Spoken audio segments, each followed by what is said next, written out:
Hello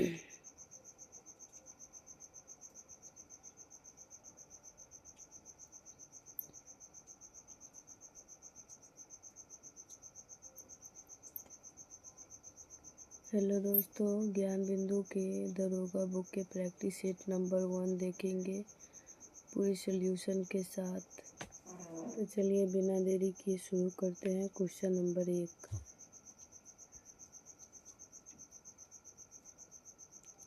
निम्न में से किसकी तुलना मैकियावेली के प्रिंस से की जाती है? इसका सही ऑप्शन होगा ऑप्शन बी, कौटिल्य का अर्थशास्त्र। चलिए अब इसका सॉल्यूशन देखते हैं। कौटिल्य के अर्थशास्त्र की तुलना मैकियावेली के प्रिंस से की जाती है। अर्थशास्त्र राजनीति और लोक प्रशासन पर लिखी गई पहली प्रमाणिक पुस्तक है। कौटिल्य का अन्य नाम विष्णुगुप्त और चाणक्य है। मौर्यों का इतिहास जानने के लिए साहित्यिक स्रोतों में सबसे महत्वपूर्ण विवरण कौटिल्य का अर्थशास्त्र है। अर्थशास्त्र में कुल 15 अधिकरण, भाग, 180 प्रकरण, उपभाग तथा 6000 श्लोक है। कौटिल्य ने राज्यों को 7 अंग से निर्मित माना। इन्हें राज्य का सप्तांग सिद्धांत कहा जाता है। ये तत्व निम्न है। पहला, स्वामी अर्थात राजा, यह राज्य के सिर के तुल्य है। दूसरा, अमात्य, ये राजा की आँखें हैं। अमात्य योग अधिकारियों का समूह था जिनमें से राजा के विभिन्न मंत्रियों एवं विभागों के अध्यक्षों की नियुक्तियां की जाती थी। कौटिल्य ने अर्थशास्त्र में लिखा है कि राजा रूपी रथ का पहिया बिना योग्य अमात्यों के नहीं बन सकता। कुल 3 जनपद अर्थात राज्य क्षेत्र, ये राज्य की जंघाएं हैं। चौथा, दुर्ग अर्थात किले, ये राज्य की बाहें हैं। पांचवा, कोष अर्थात धन, यह राज्य की मुख है। छठा, दंड अर्थात सेना, यह राज्य की मस्तिष्क है। सहयोगी मित्र, ये राज्य के कान है। कौटिल्य ने अर्थशास्त्र के राज्य के 18 तीर्थ या अधिकारियों का वर्णन किया है। निम्न में से कौन सा अभिलेख विश्व के प्रथम विज्ञापन के तौर पर जाना जाता है? तो इसका सही आंसर होगा ऑप्शन ए, दसपुर अभिलेख। तो चलिए इसका सॉल्यूशन देखते हैं। दसपुर अभिलेख विश्व के प्रथम विज्ञापन के तौर पर जाना जाता है। दसपुर अभिलेख विश्व के प्रथम विज्ञापन की शुरुआत लगभग 436 से 455 ईस्वी में हुई थी। यह विज्ञापन मंदसौर के मध्य प्रदेश, भारत में संस्कृत में लिखा गया है। यह विज्ञापन रेशमी साड़ियों की बिक्री को बढ़ावा देने के लिए मंदसौर के खिलचीपुरा स्थित सूर्य मंदिर की दीवार पर किसी व्यवसायी ने लिखा था। अन्य परीक्षा उपयोगी तथ्य, सुपिया अभिलेख कहाँ मध्य प्रदेश के रीवा जिले में स्थित है। वंश, गुप्तों की वंशावली, गुप्त वंश, घटोत्कच वंश भी कहा गया है। सोहगौरा अभिलेख कहाँ, गोरखपुर उत्तर प्रदेश, राप्ती नदी के तट पर। लिपि ब्राह्मी लिपि में प्राकृत में लिखा गया। ताम्रपत्र अभिलेख है। एरन अभिलेख कहाँ, सागर जिला मध्य प्रदेश। साक्ष्य, यह भारत में सती प्रथा 510 ईस्वी का पहला अभिलेखीय साक्ष्य है। उल्लेख, गुप्त राजा भानुगुप्त और उसके सेनापति गोपराज का उल्लेख है, जो हूनों के विरुद्ध युद्ध में मारे गए और उनकी पत्नी सती हो गई। क्वेश्चन नंबर 3, किसकी विद्वता से प्रभावित होकर ख्वारिज्म के मामूनी शासक ने उसे अपना मंत्री नियुक्त कर दिया? तो इसका सही आंसर होगा ऑप्शन सी, अल-बरूनी। तो चलिए इसका सॉल्यूशन देखते हैं। अल-बरूनी से प्रभावित होकर ख्वारिज्म के मामूनी शासक ने उसे अपना मंत्री नियुक्त किया था।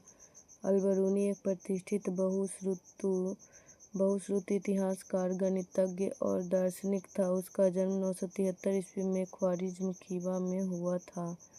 1017 ईस्वी में गजनी के सुल्तान महमूद के ख्वारिज्म पर आक्रमण करने और जीतने के बाद अन्य लोगों के साथ अल-बरूनी को भी बंदी बनाया गया। उसकी विद्वता से प्रभावित होकर महमूद ने उसे राजा ज्योतिषी के पद पर नियुक्त कर दिया। अल-बरूनी ने भारतीय उपमहाद्वीप की यात्रा की और भारत में प्रचलित हिंदू धर्म की गहन जांच के बाद किताब-उल-हिंद या तहकीक-ए-हिंद भारत का इतिहास नामक किताब लिखा। 4. विजयनगर के किस शासक को दो समुद्रों का अधिपति कहा गया था? तो इसका सही ऑप्शन होगा ऑप्शन बी, हरिहर प्रथम। तो चलिए इसका सलूशन देखते हैं। विजयनगर के शासक हरिहर प्रथम को दो समुद्रों का अधिपति कहा गया था। हरिहर प्रथम 1336 से 1356। 1336 ईस्वी में विजयनगर का शासक बना। अपने शासनकाल में विजयनगर साम्राज्य का सीमा विस्तार किया। अपने शासनकाल के 7वें वर्ष में यह अपनी राजधानी अनेगोंडी से विजयनगर हम्पी ले आया। 1346 ईस्वी तक होयसल राज्य का संपूर्ण क्षेत्र विजयनगर की सीमा में आ गया था। 1347 ईस्वी में बहमनी साम्राज्य की स्थापना के बाद विजयनगर साम्राज्य का विस्तार रुक गया। 1356 ईस्वी में हरिहर प्रथम की मृत्यु हो गई। प्रच्छन्न बौद्ध शंकर को कहा जाता है। भक्ति आंदोलन के प्रथम प्रचारक और संत शंकराचार्य थे। केरल में 8वीं शताब्दी में जन्मे संत शंकराचार्य द्वारा भारत में व्यापक स्तर पर भक्ति मत को ज्ञानवादी के रूप में प्रसारित किया गया। शंकराचार्य के दर्शन का आधार वेदांत अथवा उपनिषद था। उनका सिद्धांत अद्वैतवाद कहलाया। शंकराचार्य के मायावाद पर महायान बौद्ध चिंतन का प्रभाव माना जाता है। इसी आधार पर इन्हें प्रच्छन्न बौद्ध कहा गया है। शंकराचार्य ने धर्म की एकता के लिए भारत के 4 भागों में 4 मठ स्थापित किए। पहला वेदांत मठ श्रृंगेरी दक्षिण भारत, गोवर्धन मठ जगन्नाथपुरी पूर्वी भारत, शारदा मठ द्वारका पश्चिम भारत, ज्योतिर्मठ बद्रिकाश्रम उत्तर भारत। रैयतवाड़ी बंदोबस्त के संदर्भ में निम्नलिखित कथनों पर विचार कीजिए। तो इसका सही आंसर होगा ऑप्शन सी 1, 2, 3। किसानों द्वारा लगान सीधे सरकार को दिया जाता था। सरकार जमीन रैयत को पट्टे पर देती थी। कर लगाने के पूर्व भूमि का सर्वेक्षण तथा मूल्य निर्धारण किया जाता था। तो चलिए इसका सलूशन देखते हैं। रैयतवाड़ी व्यवस्था का जन्मदाता थॉमस मुनरो और कैप्टन अलेक्जेंडर रीड को माना जाता है। 1792 में रैयतवाड़ी व्यवस्था बारामहल जिले में पहली बार कैप्टन रीड द्वारा लागू की गई। 1820 में इस व्यवस्था को मद्रास में लागू किया गया। यहाँ इस व्यवस्था को सुचारू रूप से चलाने के लिए मुनरो को मद्रास प्रेसिडेंसी का गवर्नर 1820 से 27 नियुक्त किया गया। 1825 में यह व्यवस्था बम्बई तथा 1858 तक यह संपूर्ण दक्कन और अन्य क्षेत्रों में लागू हो गई। रैयतवाड़ी व्यवस्था में प्रत्येक पंजीकृत भूमिदार को भूमि का स्वामी माना गया और लगान जमा करने का दायित्व भी किसानों को ही दिया गया। चूँकि यह व्यवस्था प्रत्यक्ष रूप से किसानों या आम जनता के साथ लागू की गई, अतः इसे रैयतवाड़ी कहा गया। इस व्यवस्था के अंतर्गत ब्रिटिश भूभाग का 51% हिस्सा शामिल था। यह व्यवस्था बम्बई के कुछ हिस्से, असम व कुर्ग आदि क्षेत्रों पर भी लागू थी। यह व्यवस्था स्थायी नहीं थी। प्रत्येक 30 वर्ष में लगान का पुनर्निर्धारण किया जाता था। स्वतंत्रता संग्राम के दौरान भारतीय राज्यों कश्मीर, हैदराबाद, त्रावणकोर आदि जैसे भारतीय शासकों द्वारा शासित राज्यों में एक समानांतर आंदोलन शुरू किया गया था। उसका नाम था, इसका सही आंसर होगा ऑप्शन बी, प्रजामंडल आंदोलन। तो चलिए इसका सलूशन देखते हैं। स्वतंत्रता संग्राम के दौरान भारतीय राज्यों कश्मीर, हैदराबाद, त्रावणकोर आदि जैसे भारतीय शासकों द्वारा शासित राज्यों में एक समानांतर आंदोलन शुरू किया गया था। उसका नाम प्रजामंडल आंदोलन था। प्रजामंडल का अर्थ है प्रजा का संगठन। 1920 के दशक में ठिकानेदारों और जागीरदारों को अत्याचार दिन प्रतिदिन बढ़ गए। इन सभी के कारण राज्य की प्रजा में जागृति आई और उन्होंने संगठन मंडल बनाकर अत्याचारों के विरुद्ध आंदोलन शुरू किया, जो प्रजामंडल आंदोलन कहलाया। नंबर 8, महात्मा गांधी एवं उनके विचारों से प्रभावित होने वाले प्रथम आदिवासी नेता थे। इसका सही आंसर होगा ऑप्शन बी, जदोनांग। चलिए इसका सलूशन देखते हैं। महात्मा गांधी एवं उनके विचारों से प्रभावित होने वाले प्रथम आदिवासी नेता जदोनांग थे। अन्य महत्वपूर्ण तथ्य हैं। हैपो जदोनांग वह मणिपुर के एक राजनीतिक और आध्यात्मिक नेता थे और रोंगमेई नागा मणिपुर के जनजाति समुदाय से थे। हैपो जदोनांग महात्मा गांधी के सविनय अवज्ञा आंदोलन के बारे में सुना था और उनसे प्रभावित थे। वह भी मजबूर कुली व्यवस्था, भारी पहाड़ी घर के करों और नए कानूनों को लागू करने के कारण ब्रिटिश शासन के खिलाफ थे। उन्होंने होराका आंदोलन शुरू किया। 1931 में अंग्रेजों द्वारा फांसी दे दी गई गाइदिन्ल्यू या गिडालू। गाइदिन्ल्यू एक नागा आध्यात्मिक गुरु थी। वे अपने चचेरे भाई हैपो जदोनांग की नेतृत्व में हेराका आंदोलन में शामिल हो गई जब वे सिर्फ 13 वर्ष की थी। यह आंदोलन आदिवासी धर्म के पुनरुद्धार के लिए था। बाद में यह एक राजनीतिक आंदोलन बन गया। 1931 में अंग्रेजों द्वारा देशद्रोह के आरोप में हैपो को फांसी दिए जाने के बाद गाइदिन्ल्यू ने आंदोलन का नेतृत्व संभाला। 1932 में गाइदिन्ल्यू को पुलीवा गांव के गिरफ्तार पर 14 वर्षों तक कैद में रखा गया। जवाहरलाल नेहरू ने गाइदिन्ल्यू को रानी का खिताब दिया था। अल्लूरी सीताराम राजू का जन्म वर्तमान आंध्र प्रदेश में हुआ था। अल्लूरी सीताराम राजू गांधी जी के प्रशंसक और असहयोग आंदोलन से प्रेरित थे। इन्होंने रंपा विद्रोह का नेतृत्व किया था।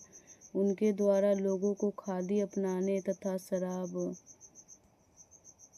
का त्याग करने समझाया गया। हालांकि उनका विचार था कि अहिंसा के माध्यम से उपनिवेशी शासन के स्वतंत्रता प्राप्त करना संभव नहीं है। स्वतंत्रता प्राप्त करने में केवल बल प्रयोग की मुख्य भूमिका होगी। आंध्र प्रदेश में लंबे समय से राजू एक लोकनायक मानस विरोधी के रूप में जाने जाते हैं। लाहौर षड्यंत्र मामले की परिणति किसकी फांसी से हुई? तो इसका सही आंसर होगा ऑप्शन सी, 2, 3, 4 भगत सिंह, सुखदेव, राजगुरु। तो चलिए इसका सलूशन देखते हैं। लाहौर षड्यंत्र मामले की परिणति भगत सिंह, सुखदेव एवं राजगुरु की फांसी से हुई। सैंडर्स की हत्या के लिए भगत सिंह, सुखदेव तथा राजगुरु पर मुकदमा चलाकर फांसी की सजा 23 मार्च 1931 को दी गई। लाहौर षड्यंत्र केस के तहत भगत सिंह और बटुकेश्वर दत्त के साथ HSRA के अन्य सदस्यों पर भी मुकदमा चलाया गया। जेल में बंद क्रांतिकारियों ने राजनीतिक कैदी का दर्जा प्राप्त करने के लिए भूख हड़ताल पर बैठे जतिन दास की 63 दिन बाद मृत्यु हो गई। HSRA के एक सदस्य चंद्रशेखर आजाद जो काकोरी षड्यंत्र केस से ही पुलिस को चकमा देकर भाग गए थे, लाहौर षड्यंत्र केस से भी बच निकले, लेकिन 27 फरवरी 1931 को इलाहाबाद के अल्फ्रेड पार्क में पुलिस के साथ मुठभेड़ में वे मारे गए। इस तरह भारत में HSRA की गतिविधियां समाप्त हो गई। अन्य महत्वपूर्ण तथ्य काकोरी कांड 9 अगस्त 1925। काकोरी कांड एक ट्रेन डकैती थी जो हिंदुस्तान रिपब्लिकन एसोसिएशन द्वारा 9 अगस्त 1925 को सहारनपुर लखनऊ लाइन पर काकोरी जाने वाली 8 डाउन ट्रेन पैसेंजर को सफलतापूर्वक लूट लिया गया।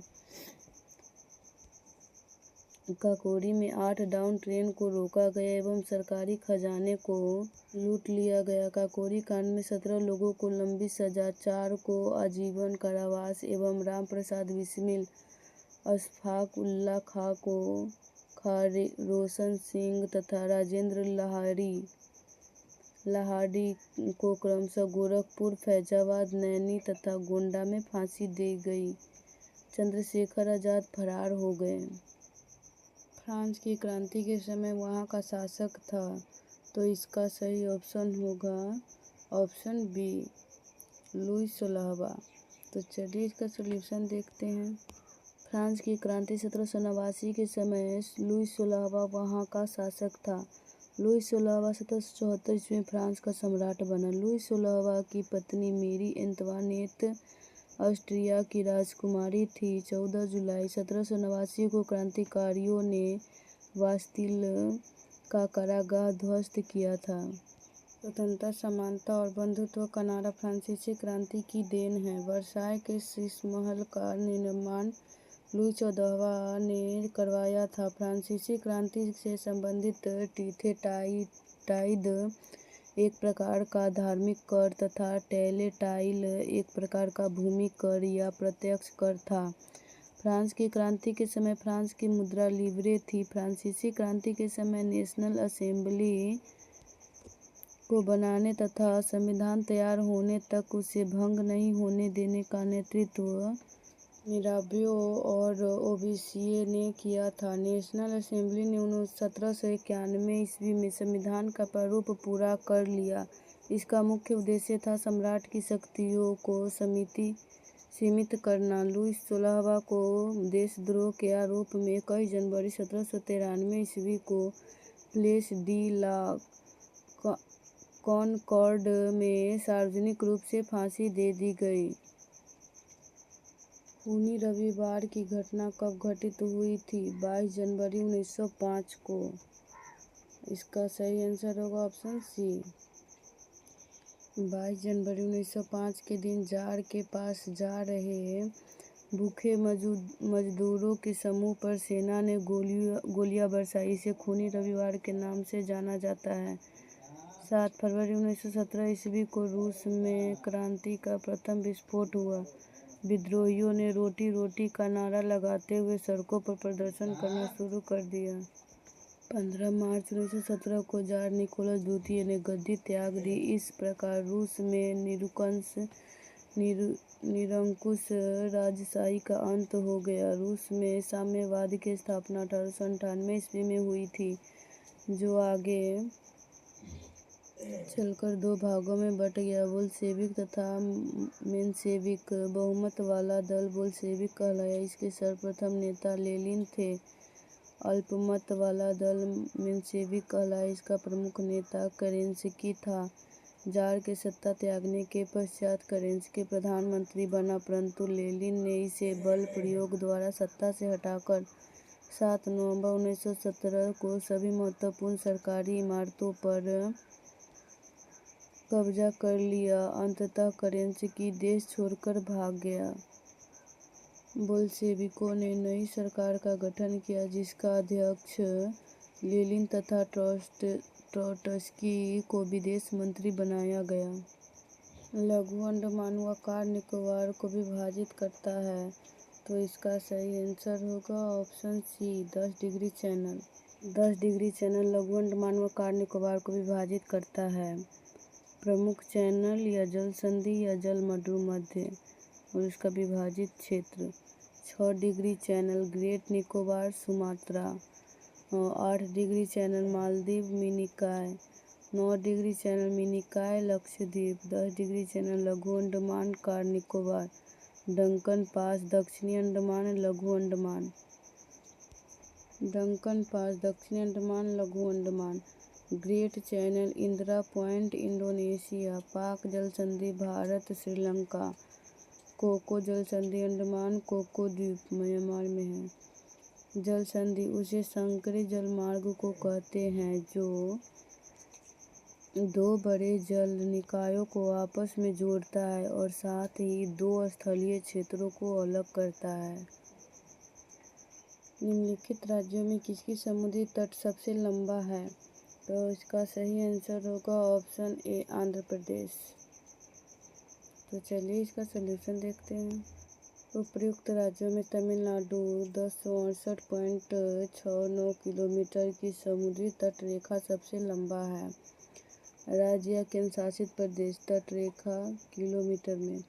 अंडमान व निकोबार द्वीप 3383.50 kilometer, Gujarat 2340.62 kilometer, Tamil Nadu 1068.69 kilometer, Andhra Pradesh 1053.07 kilometer, Maharashtra 877.97 kilometer, Paschim Bangal 721.02 kilometer, Kerala 600.02 kilometer, Odisha 574.71 kilometer, Karnataka 343.30 kilometer, Goa 193.9 kilometer, Lakshadweep 144.80 kilometer, Daman व Diu 54.38 kilometer, Puducherry 42.65 kilometre.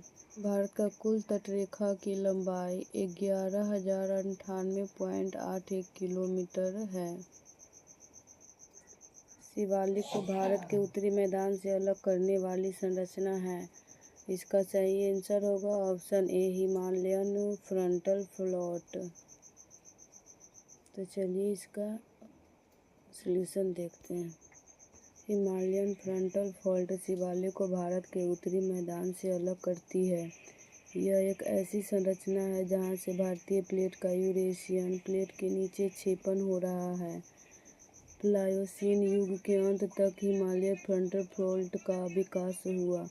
Trans Himalaya बृहद हिमालय से इंडो त्संगपो-सचर जोन द्वारा अलग होता है। बृहद हिमालय लघु हिमालय से मेन सेंट्रल थ्रस्ट द्वारा अलग होता है।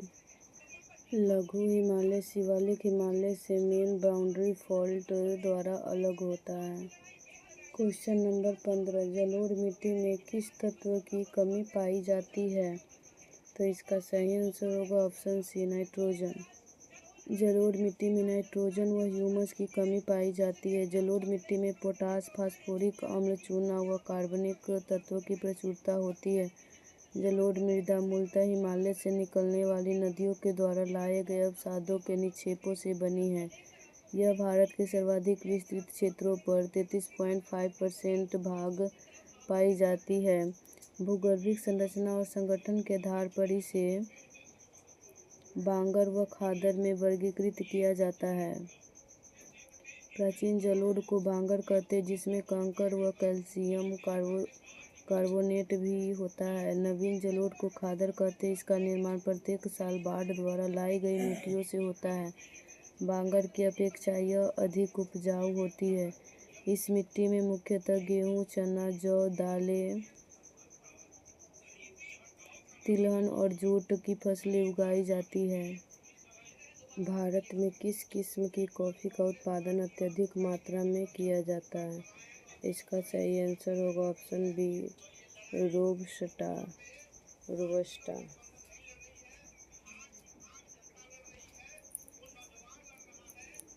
भारत में रोबस्टा किस्म की कॉफ़ी का उत्पादन अत्यधिक मात्रा में किया जाता है। भारत में कहवा की 2 किस्में अरेबिका तथा रोबस्टा उगाई जाती है। कहवा की खेती के लिए उष्ण आर्द्र जलवायु 16 डिग्री सेल्सियस से 28 डिग्री सेल्सियस तापमान, 150 से 250 सेंटीमीटर वार्षिक वर्षा अनुकूलन भौगोलिक दशा है। भारत में कहवा के उत्पादन की शुरुआत बाबा बुदान की पहाड़ियों से हुआ है। विश्व के लगभग 2.5 से 4.5% कहवा का उत्पादन भारत में होता है। कॉफ़ी बोर्ड भारत के बेंगलुरु में स्थित है। लोहरदगा किस खनिज के लिए प्रसिद्ध है? इसका सही आंसर होगा ऑप्शन बी, बॉक्साइट। झारखंड के लोहरदगा तथा पलामू में उच्च कोटि का बॉक्साइट पाया जाता है। बॉक्साइट अयस्क से एल्युमीनियम की प्राप्ति होती है। देश में कुल बॉक्साइट भंडार का लगभग 51% ओडिशा में पाया जाता है। ओडिशा का कलाहांडी तथा कोरापुट जिला भारत में बॉक्साइट का सबसे बड़ा क्षेत्र है। भारत में ओडिशा, आंध्र प्रदेश, गुजरात, झारखंड, महाराष्ट्र एवं मध्य प्रदेश में बॉक्साइट के बृहद भंडार हैं। इसका उपयोग मशीनरी निर्माण, चमड़ा रंगने, पेट्रोल एवं नमक साफ करने इत्यादि में किया जाता है। कोचिन शिपयार्ड का निर्माण किस देश के सहयोग से हुआ था? इसका सही आंसर होगा option D, Japan. Cochin shipyard का निर्माण वर्ष 1972 में जापान के सहयोग से हुआ। पहला स्वदेशी विमानवाहक युद्धपोत INS विक्रांत यही निर्मित किया गया है। भारत में जलयान निर्माण उद्योग क्षेत्र में लगभग 8 सार्वजनिक एवं 1 निजी क्षेत्र की कंपनियां संलग्न हैं। भारत में जलयान का पहला कारखाना 1941 में विशाखापत्तनम में स्थापित किया गया था, जिसे 1952 में सरकार ने अधिग्रहित करके उसका नाम हिंदुस्तान शिपयार्ड रखा।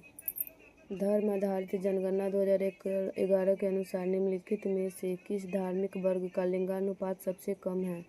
तो इसका सही आंसर होगा ऑप्शन ए, हिंदू। तो चलिए इसका सलूशन देखते हैं।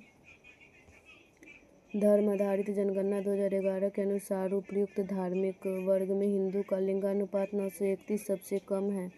भारत की जनगणना 2011 के अंतर्गत धर्म आधारित जनगणना भी कराई गई, जिसके आंकड़े 25 अगस्त 2015 को जारी किया गया। इसके अनुसार सार्वजनिक लिंगानुपात वाला धार्मिक वर्ग ईसाई 1006 एवं सबसे कम लिंगानुपात वाला धार्मिक वर्ग सिख 893 है। निम्नलिखित में से कौन सा युग्म सम्मिलित नहीं है? इसका सही आंसर होगा ऑप्शन सी, यूकान का पठार, चीन। तो चलिए इसका सलूशन देखते हैं। यूकान का पठार, जिसे अलास्का का पठार भी कहा जाता है, अलास्का USA में अवस्थित है। पठार द्वितीय क्रम में उच्चावच है, जो अपने आसपास के भूसतह से 300 मीटर से 1000 मीटर ऊंचे उठे होते हैं। भौगोलिक स्थिति एवं संरचना के आधार पर पठारों को 3 भागों में वर्गीकृत किया जाता है।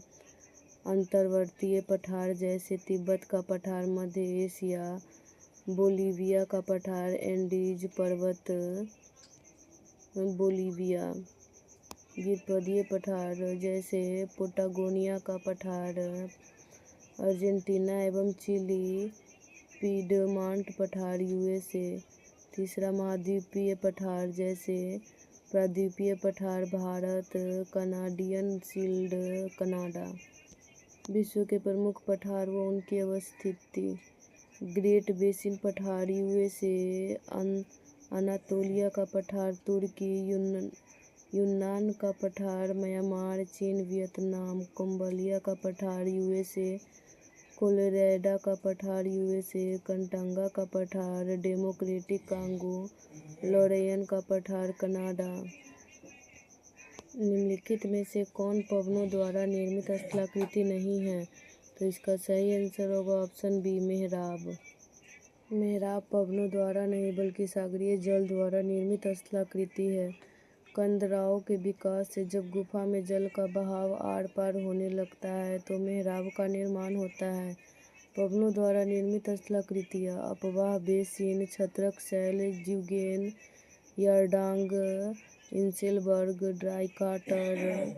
सागरीय जल द्वारा निर्मित स्थलाकृतियाँ भृगु, तटीय कदरा, पुलीन, मेहराब, स्टैक, रोधिका, तटरेखा, फियार्ड तट, डाल्मेशियन तट या तट, टैफा तट। कुमारी नामक स्थानांतरणशील कृषि का संबंध किस क्षेत्र से है? तो इसका सही आंसर होगा ऑप्शन सी, पश्चिमी घाट।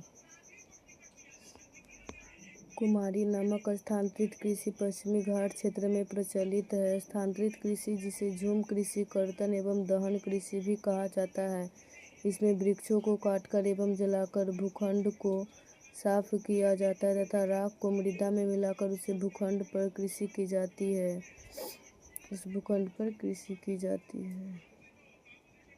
नाम भारत में स्थानांतरित कृषि संबंधित राज्य। झूम कृषि उत्तर पूर्वी राज्य, ईवर या डहिया मध्य प्रदेश, पोडू या पेंडा आंध्र प्रदेश, कुमारी पश्चिमी घाट, कोमान पामावाडी ओडिशा, वालेर वाल्टरे दक्षिणी पूर्वी राजस्थान, खील हिमालय क्षेत्र, कुरुबा झारखंड, पामलू मणिपुर, दीपा छत्तीसगढ़ का बस्तर जिला। अंडमान निकोबार द्वीप समूह। निम्न में से कौन सी प्रशांत महासागर में बहने वाली ठंडी जलधारा है? तो इसका सही आंसर होगा ऑप्शन डी, ओयासीबो। चलिए इसका सलूशन देखते हैं। ओयासीबो प्रशांत महासागर में बहने वाली ठंडी जलधारा है जो बेरिंग जलमंडल मध्य से शुरू होकर कमचटका प्रायद्वीपीय के पूर्वी तट के समीप उत्तर से दक्षिण की ओर बहती है। इसे क्यूराइल जलधारा भी कहते हैं। प्रशांत महासागर की जलधाराएं गर्म और ठंडी। क्यूरोसीबो उत्तरी प्रशांत प्रवाह, अलास्का की धारा, सुसीमा धारा, पूर्वी ऑस्ट्रेलिया धारा, एल का धारा, और ठंडी में हो जाएगा हम्बोल्ट, ओयासीबो, कैलिफोर्निया, ओखोटस्क धारा। वर्तमान में भारतीय संविधान में कितने मूल अधिकार है? तो इसका सही आंसर होगा ऑप्शन सी, 6। वर्तमान में भारतीय संविधान में 6 मूल अधिकार हैं। मूल संविधान में 7 मौलिक अधिकार था जो निम्न हैं। समता का अधिकार अनुच्छेद 14 से 18, स्वतंत्रता का अधिकार अनुच्छेद 19 से 22, शोषण के विरुद्ध अधिकार अनुच्छेद 23 से 24, धर्म की स्वतंत्रता का अधिकार अनुच्छेद 25 से 28, संस्कृति और शिक्षा संबंधी अधिकार अनुच्छेद 29 से 30, संपत्ति का अधिकार अनुच्छेद 31, संवैधानिक उपचारों का अधिकार अनुच्छेद 32। हालांकि संपत्ति के अधिकार को 44वें संविधान संशोधन अधिनियम 1978 द्वारा मूल अधिकारों की सूची से हटा दिया गया। अब इसे संविधान के भाग 12 में अनुच्छेद 300 के क के तहत कानूनी अधिकार बना दिया गया है। भारतीय संविधान के अनुसार सरकार का प्रमुख कौन होता है? तो इसका सही आंसर होगा ऑप्शन बी, प्रधानमंत्री। भारतीय संविधान के अनुसार सरकार का प्रमुख प्रधानमंत्री होता है।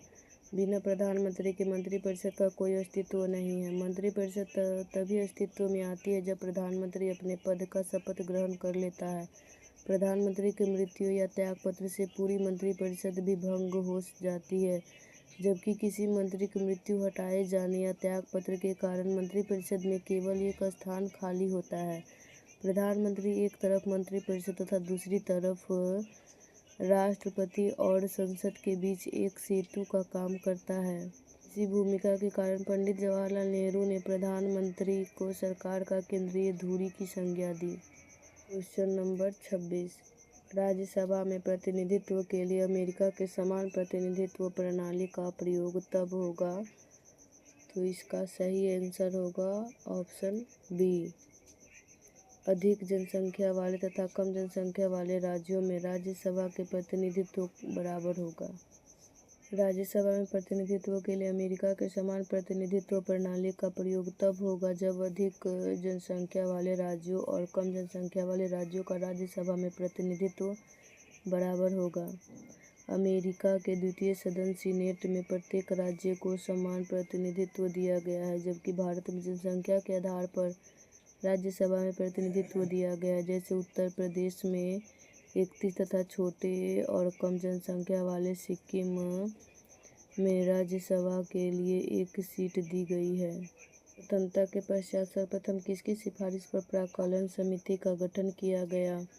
तो इसका सही आंसर होगा ऑप्शन बी, जॉन मथाई। स्वतंत्रता के पश्चात पहली बार जॉन मथाई की सिफारिश पर 1950 में सर्वप्रथम प्राक्कलन समिति का गठन किया गया था। यह समिति भी सरकार के वित्तीय कामकाज से संबंधित है। इसके प्रमुख कार्यों में वार्षिक अनुदानों की जांच करना, अतिरिक्त व पूरक अनुदानों पर चर्चा करना है। इस समिति में सदस्यों की संख्या 30 होती है। सभी सदस्य लोकसभा से अनुपातिक प्रतिनिधित्व प्रदर्शित पद्धति से एकल संक्रमणीय मत द्वारा निर्वाचित होते एवं इसके अध्यक्ष की नियुक्ति लोकसभा अध्यक्ष द्वारा की जाती है। जॉन मथाई को वर्ष 1950 में गणतंत्र भारत का पहला केंद्रीय बजट पेश करने का गौरव प्राप्त हुआ। स्वतंत्र भारत का पहला बजट 26 नवंबर 1947 को पहले वित्त मंत्री आर.के. पनमुखम सेट्टी द्वारा पेश किया गया, जो मात्र 7.5 माह की अवधि के लिए था। भारत में बजट प्रणाली का संस्थापक जेम्स विल्सन को माना जाता है। राष्ट्रीय पिछड़ा वर्ग आयोग की स्थापना कब की गई? इसका सही ऑप्शन होगा ऑप्शन बी 1993 में। राष्ट्रीय पिछड़ा वर्ग आयोग की स्थापना 1993 में की गई थी। 102वें संविधान संशोधन अधिनियम 2018 के तहत संविधान में एक नए अनुच्छेद 338 ख का प्रावधान किया गया है, जिसमें पिछड़ा वर्ग आयोग अब एक संवैधानिक संस्था है। आयोग का एक अध्यक्ष, एक उपाध्यक्ष तथा 3 सदस्य होते हैं। सभी का कार्यकाल 3 वर्ष का होता है। राष्ट्रीय पिछड़ा वर्ग आयोग की नियुक्ति राष्ट्रपति करता है। अनुच्छेद 338 के तहत अनुसूचित जातियों का प्रावधान है तथा अनुच्छेद 338 क के तहत अनुसूचित जनजातियों का प्रावधान किया गया है। स्वतंत्र भारत के प्रथम खाद्य एवं कृषि मंत्री कौन थे? इसका सही आंसर होगा ऑप्शन सी, डॉक्टर राजेंद्र प्रसाद। स्वतंत्र भारत के प्रथम खाद्य एवं कृषि मंत्री डॉक्टर राजेंद्र प्रसाद थे। स्वतंत्र भारत का पहला मंत्रिमंडल 1947 निम्नलिखित था। क्रम, सदस्य और संबंधित विभाग।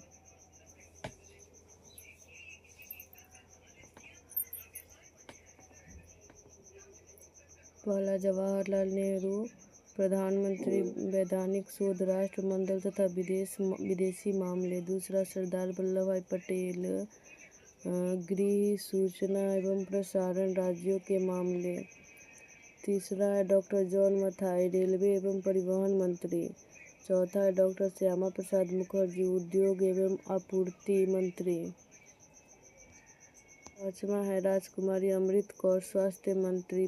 छठा है जगजीवन राम श्रम मंत्री। सातवां है BN गडगिल कार्य खान एवं ऊर्जा। निम्नलिखित में से कौन प्रारूप समिति के सदस्य नहीं थे? इसका सही आंसर होगा option C, PV Narasimha Rao.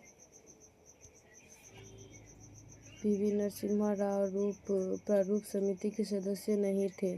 BR Ambedkar की अध्यक्षता में गठित प्रारूप समिति संविधान सभा की सबसे विशिष्ट समितियों में शामिल थी। इसका गठन 29 अगस्त 1947 को हुआ था तथा इसमें अध्यक्ष के अतिरिक्त 6 सदस्य थे, जो निम्न हैं। पहला N गोपालस्वामी अयंगर। दूसरा अल्लादी कृष्ण स्वामी अय्यर। तीसरा KM मुंशी। चौथा सैयद मोहम्मद सादुल्ला और पांचवा N माधव राव BL मित्र के स्थान पर।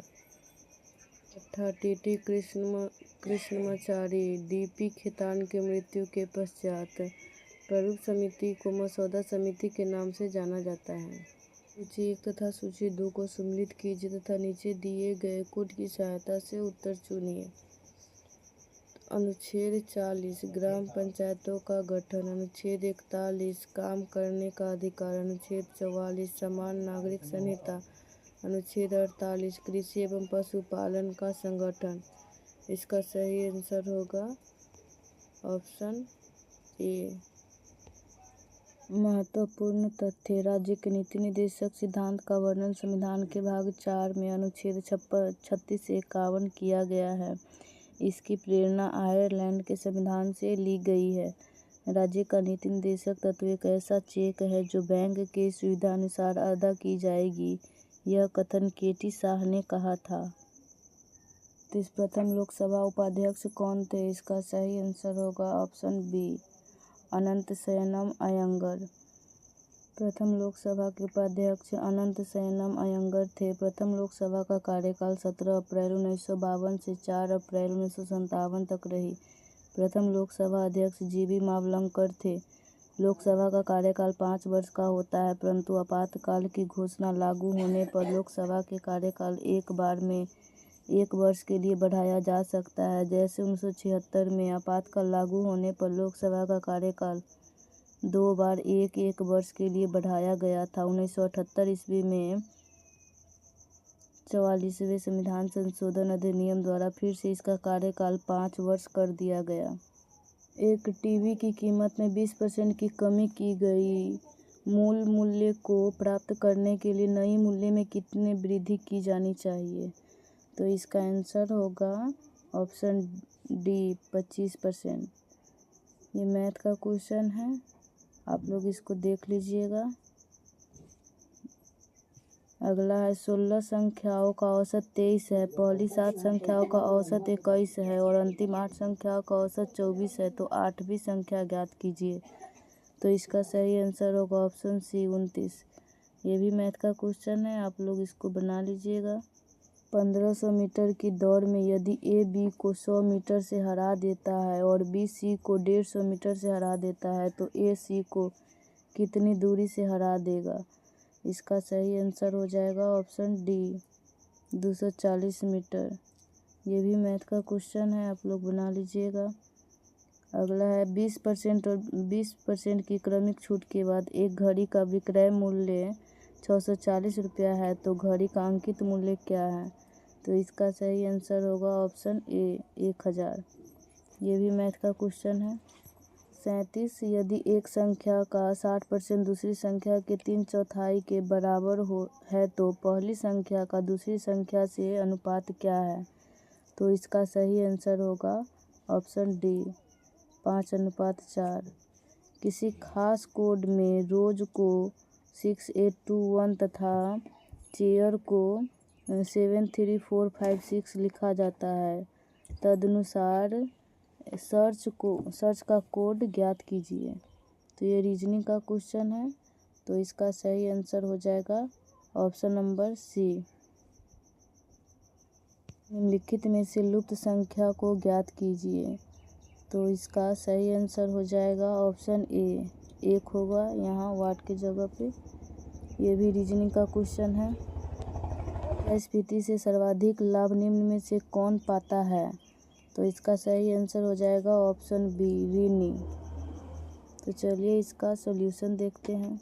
मुद्रास्फीति से सर्वाधिक लाभ ऋणी पाता है। मुद्रास्फीति जब वस्तुओं और सेवाओं की आपूर्ति की अपेक्षा मुद्रा की आपूर्ति अधिक हो जाती है, अर्थात वस्तुओं सेवाओं की आपूर्ति की अपेक्षा उसकी मांग अधिक होती है तो कीमतें सतत रूप से बढ़ती है और मुद्रा मूल्य घटता है, जिसे मुद्रास्फीति कहते हैं। उदाहरण स्वरूप यदि 1 जनवरी 2019 को एक व्यक्ति 10 रुपये में 5 केले क्रय करता है, लेकिन अगले माह 1 फरवरी 2019 को 5 केले क्रय करने के लिए उसे 15 रुपया खर्च करने पर या वह 10 में केवल 4 केले ही क्रय कर सका, तो ऐसे में वस्तु केले के मूल्य में वृद्धि एवं मुद्रा की क्रय क्षमता में कमी प्रदर्शित होती है। इसे ही मुद्रास्फीति कहा जाता है। मुद्रास्फीति में हमेशा ऋणी को लाभ होता है।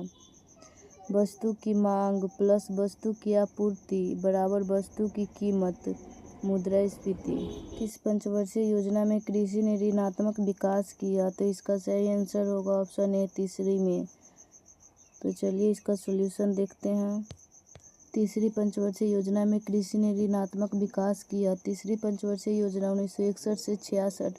यह योजना जे सैंडी सुखमय चक्रवर्ती एवं महान लोबिस मॉडल से प्रभावित थी। इस योजना का उद्देश्य अर्थव्यवस्था को आत्मनिर्भर बनाना तथा स्वतः स्फूर्त अवस्था में पहुंचाना था। इसके अंतर्गत निम्नलिखित लक्ष्य निर्धारित किए गए।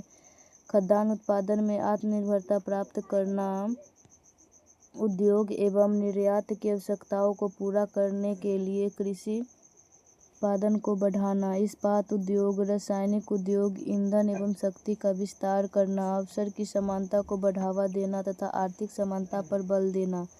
भारत चीन युद्ध 1962, भारत पाक युद्ध 1965 और 1965 से 66 के दौरान सूखा पड़े जाने से तीसरी योजना पूरी तरह से असफल रही। इसी योजना के अंतर्गत वर्ष 1964 में सोवियत संघ के सहयोग से Bokaro iron and steel industry की स्थापना की गई। राजा चिलैया समिति का संबंध है। तो इसका सही आंसर होगा ऑप्शन ए कर सुधार। तो चलिए इसका सॉल्यूशन देखते हैं।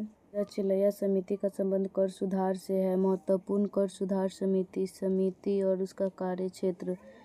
वांचू समिति प्रत्यक्ष कर, एल.के. झा समिति अप्रत्यक्ष कर, राजा चिलैया समिति कर सुधार, रेखी समिति अप्रत्यक्ष कर, पार्थसारथी सोम समिति कर नीति, वाई.वी. रेड्डी समिति 2001 आयकर छूटों की समीक्षा, भूरेलाल समिति मोटर वाहन करों में वृद्धि, केलकर समिति 2002 प्रत्यक्ष तथा परोक्ष करारोपण, रंगराजन समिति 2006 पेट्रोलियम उत्पादों पर प्रशुल्क संरचना के संबंध में सिफारिश।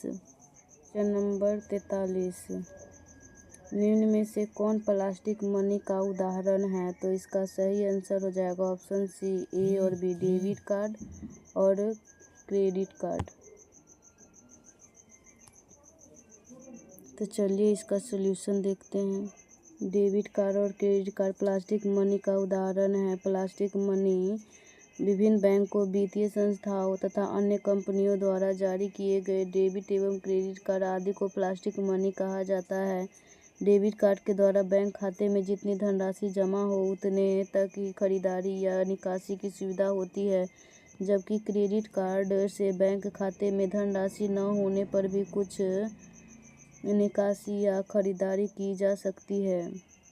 सांकेतिक मुद्रा यह वह मुद्रा होती है जिसका आंतरिक धात्विक मूल्य उसके अंकित मूल्य से कम होता है। यह सस्ती धातु से बनी होती है। उदाहरण भारतीय सिक्के। निम्नलिखित में से किस प्रकार की बेरोजगारी के अंतर्गत वास्तविक आवश्यकता से अधिक लोग काम कर रहे होते हैं? तो इसका सही आंसर होगा ऑप्शन बी, प्रच्छन्न बेरोजगारी। तो चलिए इसका सॉल्यूशन देखते हैं। प्रच्छन्न बेरोजगारी के अंतर्गत वास्तविक आवश्यकता से अधिक लोग काम कर रहे होते हैं। प्रच्छन्न बेरोजगारी, अदृश्य बेरोजगारी, यदि कोई व्यक्ति उत्पादन प्रक्रिया में योगदान नहीं देता या दूसरे शब्दों में यदि उत्पादन पर विपरीत प्रभाव डाले बिना उस कार्य से हटाया जा सकता है तो वह प्रच्छन्न बेरोजगार माना जाएगा। यहाँ श्रम की सीमांत उत्पादकता शून्य के बराबर है। यह कृषि क्षेत्र में एक सामान्य घटना है। शैक्षिक बेरोजगारी, यह ऐसी स्थिति है जब व्यक्ति कार्य करने में सक्षम है लेकिन कार्य करने के लिए इच्छुक नहीं है, जहाँ कार्य या नौकरी उपलब्ध है लेकिन लोग उसको करने में इच्छुक नहीं हैं। घर्षणात्मक बेरोजगारी, यह बेरोजगारी उस समय विशेष के दौरान में उत्पन्न होती है जब श्रमिक एक उत्पादन प्रक्रिया से दूसरी प्रक्रिया की ओर चले जाते हैं, अर्थात विभिन्न व्यवसायों में श्रमिकों की गतिशीलता में पूर्णता के कारण यह बेरोजगारी उत्पन्न होती है। एक व्यक्ति एक व्यवसाय से दूसरे व्यवसाय में जाने के लिए इच्छुक होता है परंतु नए व्यवसाय कार्यों के लिए उसे आवश्यक परीक्षण प्राप्त करना होता है। इस प्रकार परिवर्तन की प्रक्रिया के दौरान वह श्रमिक या व्यक्ति कुछ समय के लिए बेरोजगार हो जाते हैं। इसे ही घर्षणात्मक बेरोजगारी कहते हैं। 45, निम्नलिखित में से कौन सा वक्र बेरोजगारी की दरों और इसी के अनुरूप मुद्रास्फीति की दरों के बीच व्युत्क्रम संबंध का वर्णन करता है? तो इसका सही आंसर होगा ऑप्शन बी, फिलिप्स वक्र। तो चलिए इसका सॉल्यूशन देखते हैं। फिलिप्स वक्र बेरोजगारी की दरों और इसी के अनुरूप मुद्रास्फीति की दरों के बीच व्युत्क्रम संबंध का वर्णन करता है। फिलिप्स वक्र यह मुद्रास्फीति दर और बेरोजगारी दर के बीच संबंध को दर्शाता है। यह अर्थव्यवस्था में मुद्रास्फीति दर और बेरोजगारी दर के बीच उल्टे या विपरीत संबंध को दर्शाता है। न्यूजीलैंड में जन्मे अर्थशास्त्री A.W. फिलिप्स ने 1958 में सबसे पहले इस मत को सामने रखा था। उन्होंने देखा कि कीमत स्थिरता बेरोजगारी के विरुद्ध होती है। दूसरे शब्दों में यदि बेरोजगारी कम होती है तो मुद्रास्फीति बढ़ेगी और बेरोजगारी बढ़ेगी तो मुद्रास्फीति कम होगी। लैफर वक्र, यह अमेरिकी अर्थशास्त्री आर्थर लैफर द्वारा प्रतिपादित अवधारणा है। इसके अंतर्गत कर के दर एवं कर राजस्व के बीच के संबंध को एक वक्र से दर्शाया जाता है। इसी वक्र को लैफर वक्र कहा जाता है। उनके अनुसार जब कर की दर को धीरे धीरे बढ़ाया जाता है तो प्राप्त राजस्व में भी बढ़ोतरी देखी जाती है। हालांकि एक निश्चित सीमा के उपरांत कर की दर बढ़ाने से यह करदाताओं को क्षति पहुंचाने लगती है। अतः कर की दर कम हो या अत्यधिक उच्च हो, दोनों ही परिस्थितियों से कर से होने वाली प्राप्तियां कम रहेगी। अतः कर से होने वाली राजस्व प्राप्ति अधिकतम तभी होगी जब कर की दर सामान्य होगी। कर की दर में बढ़ोतरी कर चोरी की प्रवृत्ति को बढ़ाती है। अतः दर में बढ़ोतरी न कर के दायरे का विस्तार होना चाहिए। भारत में रेपो रेट और रिवर्स रेपो रेट को कौन सा स्थान निर्धारित करता है? तो इसका सही आंसर होगा ऑप्शन बी, भारतीय रिजर्व बैंक। तो चलिए इसका सॉल्यूशन देखते हैं। भारत में रेपो रेट और रिवर्स रेपो रेट का निर्धारण भारतीय रिजर्व बैंक करता है। रेपो दर वह दर है जिस पर भारतीय रिजर्व बैंक अनुसूचित वाणिज्यिक बैंकों को अल्पकालीन ऋण देकर अर्थव्यवस्था में तरलता की अतिरिक्त मात्रा जारी करता है। रेपो दर वह निर्धारित ब्याज दर है जिस पर भारतीय रिजर्व बैंक चल निधि समायोजन सुविधा के तहत बैंकों को सरकार के पार्श्विक के विरुद्ध ओवरनाइट चल निधि प्रदान करता है। रेपो दर का प्रयोग भारतीय रिजर्व बैंक के द्वारा नीतिगत दरों के रूप में करके प्रतिभूतियों के क्रय के माध्यम से अर्थव्यवस्था में तरलता में वृद्धि के लिए किया जाता है। रेपो दर में वृद्धि के प्रभाव। रेपो दर में वृद्धि करने पर वाणिज्यिक बैंक आरबीआई के अल्पकालीन ऋण कम मात्रा में लेंगे और इससे वाणिज्यिक बैंकों के पास पूंजी की मात्रा अर्थात तरलता में कमी। वाणिज्यिक बैंक द्वारा ब्याज दरों में वृद्धि। निवेशकर्ताओं और परिवारों द्वारा साख की मांग में कमी अर्थात अर्थव्यवस्था में तरलता में कमी। उपभोग व्यय एवं निवेश व्यय में गिरावट अर्थात समग्र मांग में कमी।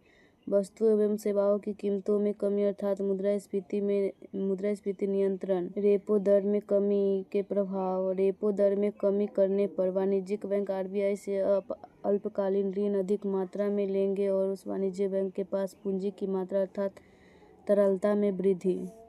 वाणिज्यिक बैंकों द्वारा ब्याज दरों में कमी। निवेशकर्ताओं और परिवारों द्वारा साख की मांग में वृद्धि अर्थात अर्थव्यवस्था में तरलता में वृद्धि।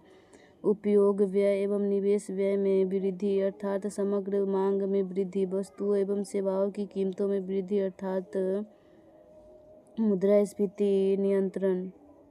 सूची 1 को सूची 2 के साथ सम्मिलित कीजिए। सूची 1 भौतिक राशियाँ, सूची 2 उसका इकाई।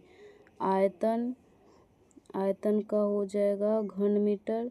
कोणीय संवेग इसका हो जाएगा किलोग्राम वर्ग मीटर प्रति सेकेंड और श्यानता का हो जाएगा न्यूटन सेकेंड प्रति वर्ग मीटर और विद्युत प्रतिरोध का हो जाएगा ओम। तो चलिए इसका सॉल्यूशन देखते हैं। ओम संख्या और राशि मात्रक प्रतीक। लंबाई मीटर, उसका प्रतीक एम। कोण रेडियन, रेड। बल का न्यूटन, एन या किलोग्राम मीटर प्रति सेकेंड स्क्वायर। विद्युत आवेश कूलॉम का प्रतीक सी। ज्योति तीव्रता कैंडेला, सी डी। आयतन घन मीटर, एम क्यू। संवेग किलोग्राम मीटर प्रति सेकेंड। जेनर डायोड का उपयोग किस रूप में किया जाता है? तो इसका सही आंसर होगा वोल्टता नियंत्रक। तो चलिए इसका सॉल्यूशन देखते हैं। जेनर डायोड का उपयोग सर्किट में वोल्टता नियंत्रक के रूप में किया जाता है। जेनर डायोड इसका आविष्कार सी जेनर ने किया था। इसे भंजक क्षेत्र में रिवर्स बायस मोड में उपयोग करने के लिए डिजाइन किया गया है। जेनर डायोड का उपयोग वोल्टता नियंत्रित करने के अतिरिक्त वोल्टेज स्टेबलाइजर के रूप में मीटर की सुरक्षा हेतु ओवर वोल्टेज से बचने हेतु आदि कार्यों में किया जाता है। इसे हमेशा समानांतर क्रम में जोड़ा जाता है। यह डायोड अर्धचालक का बना होता है। यह धारा को दोनों दिशाओं में बहने देता है। जब वोल्टेज एक निश्चित मान से अधिक हो जाता है तो जेनर डायोड धारा के विपरीत दिशा में भी प्रभावित होने देता है। ट्रायोड वाल्व इसका आविष्कार 1907 ईस्वी में अमेरिका के वैज्ञानिक डॉक्टर ली डी फॉरेस्ट ने किया था। इसका उपयोग प्रवर्धक, दोलित्र, प्रेसी एवं संसूचक की तरह किया जाता है। ट्रायोड में 3 इलेक्ट्रोड, प्लेट ग्रिड एवं तंतु होते हैं। डायोड वाल्व इसका आविष्कार 1904 में इंग्लैंड के वैज्ञानिक जॉन एम्ब्रोस फ्लेमिंग ने किया था।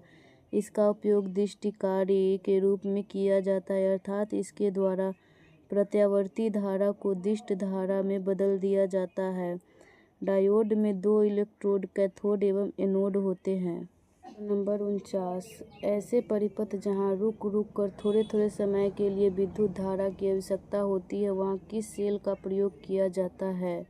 तो इसका सही आंसर हो जाएगा ऑप्शन बी, लेक्लांसे सेल। ऐसे परिपथ जहां रुक रुक कर थोड़े समय के लिए विद्युत धारा की आवश्यकता होती है वहां लेक्लांसे सेल का प्रयोग किया जाता है। इसका आविष्कार 1866 ईस्वी में जॉर्जेस लेक्लांसे ने किया था। कांच के बर्तन में अमोनियम क्लोराइड नौशादर का संतृप्त विलयन भरा रहता है। जस्ते की छड़ कैथोड ऋणोद का कार्य करता है। कार्बन की छड़ एनोड धनोद का कार्य करता है। कार्बन की छड़ मैंगनीज डाइऑक्साइड व कार्बन के मिश्रण के बीच रखी जाती है। लेक्लांसे सेल का विद्युत वाहक बल लगभग 1.5 वोल्ट का होता है। इसका प्रयोग ऐसे परिपथों में किया जाता है जहां रुक रुक कर थोड़े समय के लिए विद्युत धारा की आवश्यकता होती है, जैसे विद्युत घंटी, टेलीफोन आदि में। इसी के आधार पर आगे शुष्क सेल का विकास हुआ। विद्युत सेल मुख्यतः 2 प्रकार के होते हैं। प्राथमिक सेल। प्राथमिक सेलों में रासायनिक ऊर्जा को सीधे विद्युत ऊर्जा में परिवर्तित किया जाता है। एक बार प्रयोग कर लेने के बाद वह बेकार हो जाता है, जैसे वोल्टीय सेल, लेक्लांसे सेल, डेनियल सेल। शुष्क सेल प्राथमिक सेल के उदाहरण हैं। द्वितीयक सेल। द्वितीयक सेलों में पहले विद्युत ऊर्जा को रासायनिक ऊर्जा में, फिर रासायनिक ऊर्जा को विद्युत ऊर्जा में परिवर्तित किया जाता है। आवेशन कर इसे बार बार प्रयोग में लाया जा सकता है। वोल्टीय सेल का आविष्कार 1799 में एलिजांड्रो वोल्टा ने किया था। त्वरित चालक का आविष्कार किसने किया? तो इसका सही आंसर हो जाएगा ऑप्शन डी, बेंजामिन फ्रैंकलिन ने। तो चलिए इसका सॉल्यूशन देखते हैं। त्वरित चालक का आविष्कार बेंजामिन फ्रैंकलिन ने किया। त्वरित चालक यह धातु की चालक छड़ होती है जिसे भवनों के ऊपर आकाशीय विद्युत या त्वरित में से सुरक्षा हेतु लगाया जाता है। इन्हें किसी चालक तार से जोड़कर धरती में दबी चालक प्लेट से जोड़ दिया जाता है। यदि आकाशीय बिजली भवन पर गिरती है तो ये आवेश की सीधे पृथ्वी तक भेजकर भवनों को नुकसान पहुंचने से बचाती है। अतिचालकता की खोज 1911 ईस्वी में केमरलिंग ओन्स ने की थी। अत्यंत निम्न ताप पर कुछ पदार्थों का विद्युत प्रतिरोध शून्य हो जाता है, इन्हें ही अतिचालक कहते हैं और इस गुण को अतिचालकता कहते हैं। अतिचालकता पूर्णतः प्रतिचुंबकीय होता है, अर्थात वह पूर्ण चुंबकीय कवच होता है जिसे कोई चुंबकीय बल रेखा भेद कर उसके अंदर नहीं जा सकती है। 4.2 हजार -268.8 डिग्री सेल्सियस पर पारा अतिचालक बन जाता है। नियोबिस्टिन काफ़ी ऊंचे ताप 100,000 पर भी अतिचालकता प्राप्त कर लेती है। जॉन नेपियर ने लघुगुणक लॉगरिदम का आविष्कार किया था। वुल्फगैंग पाउली का अपवर्जन नियम। किसी परमाणु में उपस्थित 2 इलेक्ट्रॉनों के चारों क्वांटम संख्या एक समान नहीं हो सकती, अर्थात केवल 2 इलेक्ट्रॉन एक कक्षक में रह सकते हैं और इन इलेक्ट्रॉन के प्रचक्रण के विपरीत होने चाहिए। 51, बर्फ के 2 टुकड़ों को आपस में दबाने पर टुकड़े आपस में चिपक जाते हैं क्योंकि दाब अधिक होने पर बर्फ का गलनांक घट जाता है। इसका सही आंसर होगा ऑप्शन ए। तो चलिए इसका सॉल्यूशन देखते हैं। बर्फ के 2 टुकड़ों को आपस में दबाने पर टुकड़े आपस में चिपक जाते हैं क्योंकि दाब अधिक होने से बर्फ का गलनांक घट जाता है। 0 डिग्री सेल्सियस पर पिघलती बर्फ में कुछ नमक सोडा मिलाने से बर्फ का गलनांक 0 डिग्री सेल्सियस से घटकर -22 डिग्री सेल्सियस तक कम हो जाता है। ऐसे मिश्रण को हिम मिश्रण कहते हैं। इस मिश्रण का उपयोग कुल्फी, आइसक्रीम आदि बनाने में किया जाता है। वे पदार्थ जो पिघलने पर प्रसारित होते हैं उन पर दाब बढ़ाने से उनका गलनांक बढ़ जाता है। बर्फ का घनत्व पानी के घनत्व से कम होता है, इसी कारण बर्फ पानी पर तैरता है। जब बर्फ पानी पर तैरता है तब बर्फ का 1/10 भाग पानी के ऊपर रहता है और 9/10 भाग पानी के नीचे रहता है। किसी पात्र में रखे पानी में डाली गई बर्फ के गलने के बाद भी जल स्तर वही बना रहता है। बर्फ पानी में तैरती है परंतु एल्कोहल में डूब जाती है, क्योंकि बर्फ पानी से हल्की होती है तथा एल्कोहल से भारी होती है। पारा -39 डिग्री सेल्सियस पर जमता है, अतः इसे निम्न ताप ज्ञात करने के लिए एल्कोहल तापमापी का प्रयोग किया जाता है। एल्कोहल -115 डिग्री सेल्सियस पर जमता है। अगला क्वेश्चन नंबर 52। बिजली के हीटर में कौन सी सामग्री प्रयुक्त होती है? तो इसका सही आंसर हो जाएगा ऑप्शन नंबर डी, नाइक्रोम। तो चलिए इसका सॉल्यूशन देख लेते हैं। बिजली के हीटर में नाइक्रोम सामग्री प्रयुक्त होती है क्योंकि इसका प्रतिरोधकता तथा गलनांक बहुत ही ऊंचा होता है। नाइक्रोम को हीटिंग एलिमेंट भी कहते हैं। नाइक्रोम निकेल, क्रोमियम और आयरन का मिश्र धातु है। विद्युत हीटर की कुंडली नाइक्रोम की बनी होती है। विद्युत धारा प्रवाहित होने पर नाइक्रोम का तार गर्म होकर बहुत अधिक ऊष्मा देता है। इसमें प्रकाश की मात्रा कम होती है क्योंकि नाइक्रोम का तार गर्म होकर लाल हो जाता है, जिससे अवरक्त किरणें उत्सर्जित होती है। हीटर विद्युत धारा के उसमें प्रभाव पर आधारित उपकरण है। विद्युत बल्ब का फिलामेंट टंगस्टन का बना होता है, जिसका गलनांक लगभग 3500 डिग्री सेल्सियस है, जिसके कारण यह पिघलता नहीं है।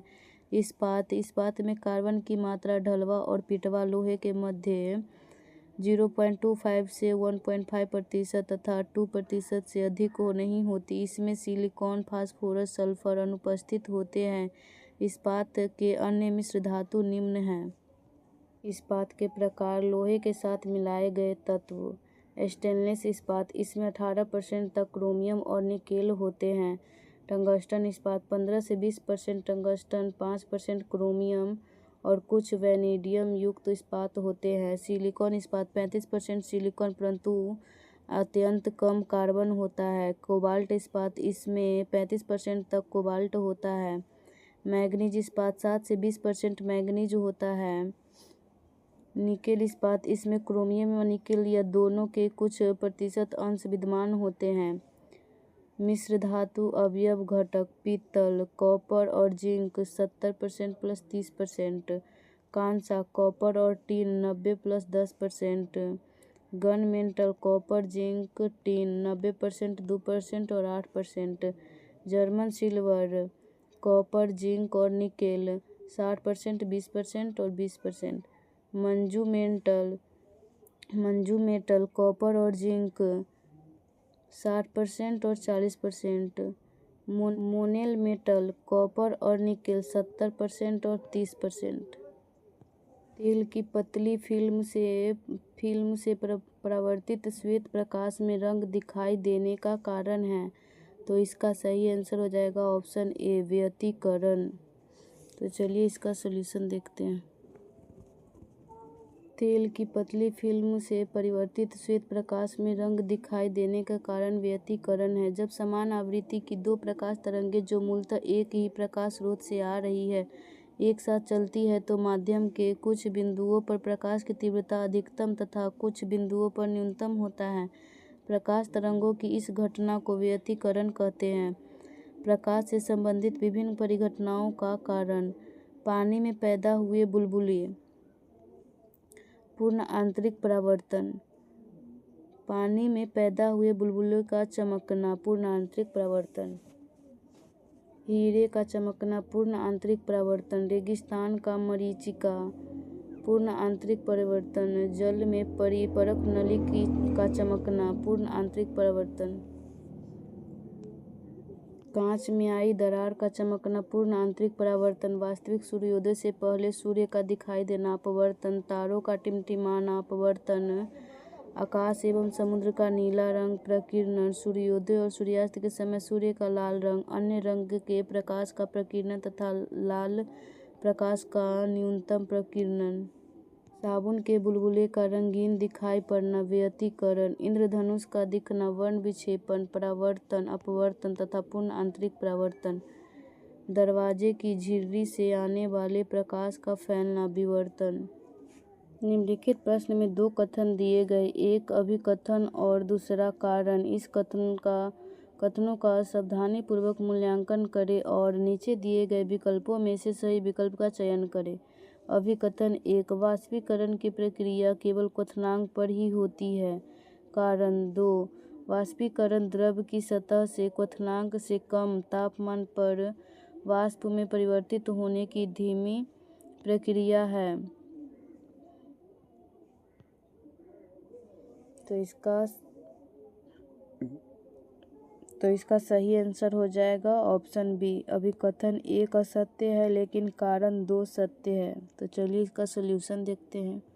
अभिकथन 1 असत्य है लेकिन कारण 2 सत्य है। वाष्पीकरण तथा वाष्पन, इस प्रक्रिया में द्रव को गर्म करने पर यह तीव्रता से गैस में परिवर्तित होता है। क्वथनांक से कम तापमान पर द्रव के वाष्प में परिवर्तित होने की इस प्रक्रिया को वाष्पीकरण कहते हैं। वाष्पन वाष्पीकरण का धीमा रूप है, इसमें यह क्वथनांक से कम ताप पर संभव है।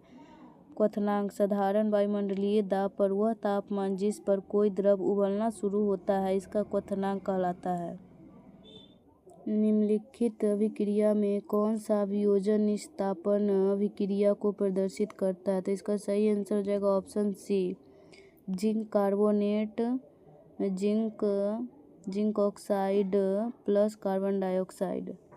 निम्नलिखित अभिक्रिया में से zinc carbonate zinc oxide plus carbon dioxide एक वियोजन या निस्तापन अभिक्रिया को प्रदर्शित करता है। इस अभिक्रिया में जिंक कार्बोनेट को गर्म किया जाता है बिना ऑक्सीजन की उपस्थिति में या सीमित ऑक्सीजन में।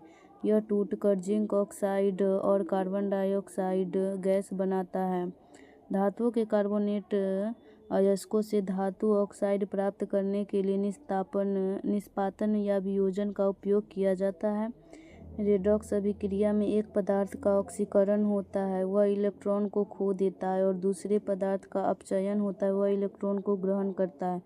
इलेक्ट्रॉनों का आदान प्रदान इस अभिक्रिया की विशेषता है। सूची 1 को सूची 2 को सम्मिलित कीजिए और नीचे दिए गए कूटों में से सही कूट का चयन कीजिए। तो इसका आंसर हो जाएगा ऑप्शन बी, 2, 4, 1, 3।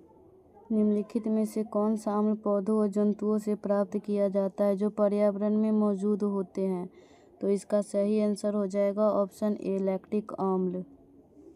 निम्नलिखित में से लैक्टिक अम्ल पौधों व जंतुओं से प्राप्त किया जाता है जो पर्यावरण में मौजूद होते हैं। कार्बोनिक अम्ल या खाद्य अम्ल, ये पौधों व जंतुओं से प्राप्त किए जाते हैं और पर्यावरण में पाए जाते हैं, जैसे ऑक्जेलिक अम्ल, लैक्टिक अम्ल, यूरिक अम्ल, एसिटिक अम्ल इत्यादि। अकार्बनिक अम्ल, खनिज अम्ल, ये सामान्यतः पृथ्वी की भूप्रपट्टी में उपस्थित खनिजों से तैयार किए जाते हैं, जैसे हाइड्रोक्लोरिक अम्ल, नाइट्रिक अम्ल, सल्फ्यूरिक अम्ल इत्यादि। ऑक्सी अम्ल, जिन अम्लों में हाइड्रोजन तथा ऑक्सीजन दोनों पाए जाते हैं उन्हें ऑक्सी अम्ल कहते हैं, जैसे NO3 इत्यादि। हाइड्रा अम्ल, जिन अम्लों में केवल हाइड्रोजन पाया जाता है किंतु ऑक्सीजन अनुपस्थित होता है, उन्हें हाइड्रा अम्ल कहते हैं, जैसे हाइड्रोक्लोरिक अम्ल, हाइड्रोजन ब्रोमाइड, हाइड्रोसायनिक अम्ल इत्यादि। विलयन के कणों को अलग करने के लिए निम्नलिखित में से किस विधि का उपयोग नहीं किया जा सकता है? इसका सही आंसर होगा ऑप्शन सी, छानना। विलयन के कणों को अलग करने के लिए निम्नलिखित में से छानने की विधि का प्रयोग नहीं किया जा सकता है। छानने की विधि, इसका उपयोग उन मिश्रण को अलग करने के लिए किया जाता है जिनमें ठोस कण तरल में अघुलनशील होते हैं, जैसे रेत और पानी का मिश्रण।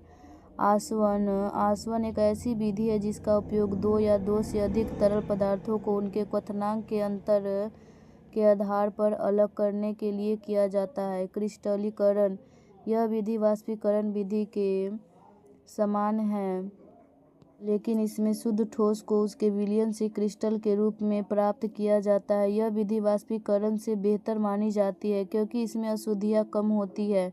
वाष्पीकरण: इस विधि का उपयोग विलेय और विलायक को अलग करने के लिए किया जाता है। यह विलायक वाष्पशील हो और विलेय अवाष्पशील हो, जैसे नमक और पानी का विलयन। वाष्पीकरण से पानी वाष्प बनकर उड़ जाता है और नमक पीछे रह जाता है। डिकन प्रक्रम द्वारा क्लोरीन गैस के उत्पादन में निम्नलिखित में से कौन सा उत्प्रेरक उपयोग किया जाता है? तो इसका सही आंसर हो जाएगा ऑप्शन बी, क्यूप्रिक क्लोराइड। तो चलिए इसका सॉल्यूशन देखते हैं। डिकन प्रक्रम द्वारा क्लोरीन गैस के उत्पादन में क्यूप्रिक क्लोराइड जैसे उत्प्रेरक का उपयोग किया जाता है। डिकन प्रक्रम क्लोरीन गैस के औद्योगिक उत्पादन की एक विधि है। इस प्रक्रिया में हाइड्रोजन क्लोराइड गैस को वायुमंडलीय ऑक्सीजन के साथ उच्च तापमान पर ऑक्सीकृत किया जाता है। इस अभिक्रिया को उत्प्रेरित करने के लिए एक विशिष्ट उत्प्रेरक का उपयोग किया जाता है। वह उत्प्रेरक क्यूप्रिक क्लोराइड, जिसे अक्सर पोरस ईंटों या अन्य वाहकों पर लगाया जाता है। उत्प्रेरक और उसका उपयोग: गर्म एल्यूमिना क्यूप्रिक क्लोराइड, एल्कोहल से ईथर का उत्पादन, डिकन प्रक्रम से क्लोरीन गैस का उत्पादन। सूक्ष्म विभाजित लोहा, प्लेटिनीकृत एस्बेस्टॉस,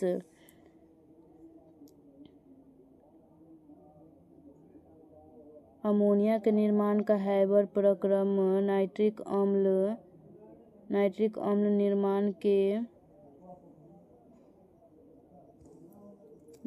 अम्ल निर्माण के ऑस्टवाल्ड प्रक्रम में।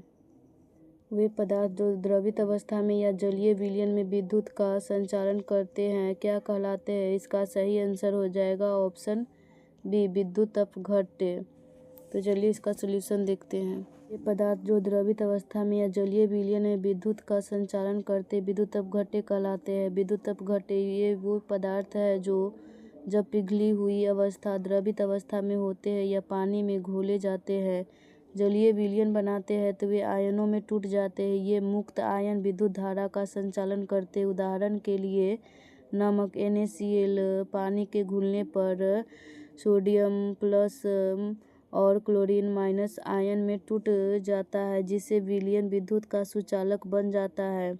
अचालक: ये ऐसे पदार्थ होते हैं जो विद्युत धारा का संचालन नहीं करते हैं। इनमें मुक्त इलेक्ट्रॉन या आयन नहीं होते हैं जो विद्युत को ले जा सके। अर्धचालक: ये ऐसे पदार्थ होते हैं जिनकी विद्युत चालकता अचालक और सुचालक जैसे धातु के बीच होती है। इनकी चालकता तापमान बढ़ने पर बढ़ती है और कुछ अशुद्धियाँ मिलाने पर भी इनकी चालकता को नियंत्रित किया जा सकता है। उदाहरण सिलिकॉन, जर्मेनियम। ये मुख्य रूप से ठोस अवस्था में विद्युत का संचालन करते हैं, न कि द्रवित अवस्था या जलीय विलयन में आयनों के कारण। धातुएं अपनी ठोस अवस्था में भी और पिघली हुई अवस्था में भी विद्युत की अच्छी सुचालक होती है। इनकी चालकता मुक्त इलेक्ट्रॉन की उपस्थिति के कारण होती है, न कि आयनों के कारण जब वे जलीय विलयन बनाते हैं। हालांकि कुछ धातुएं आयन बना सकती है, लेकिन विद्युत चालन का प्राथमिक कारण मुक्त इलेक्ट्रॉन होते हैं।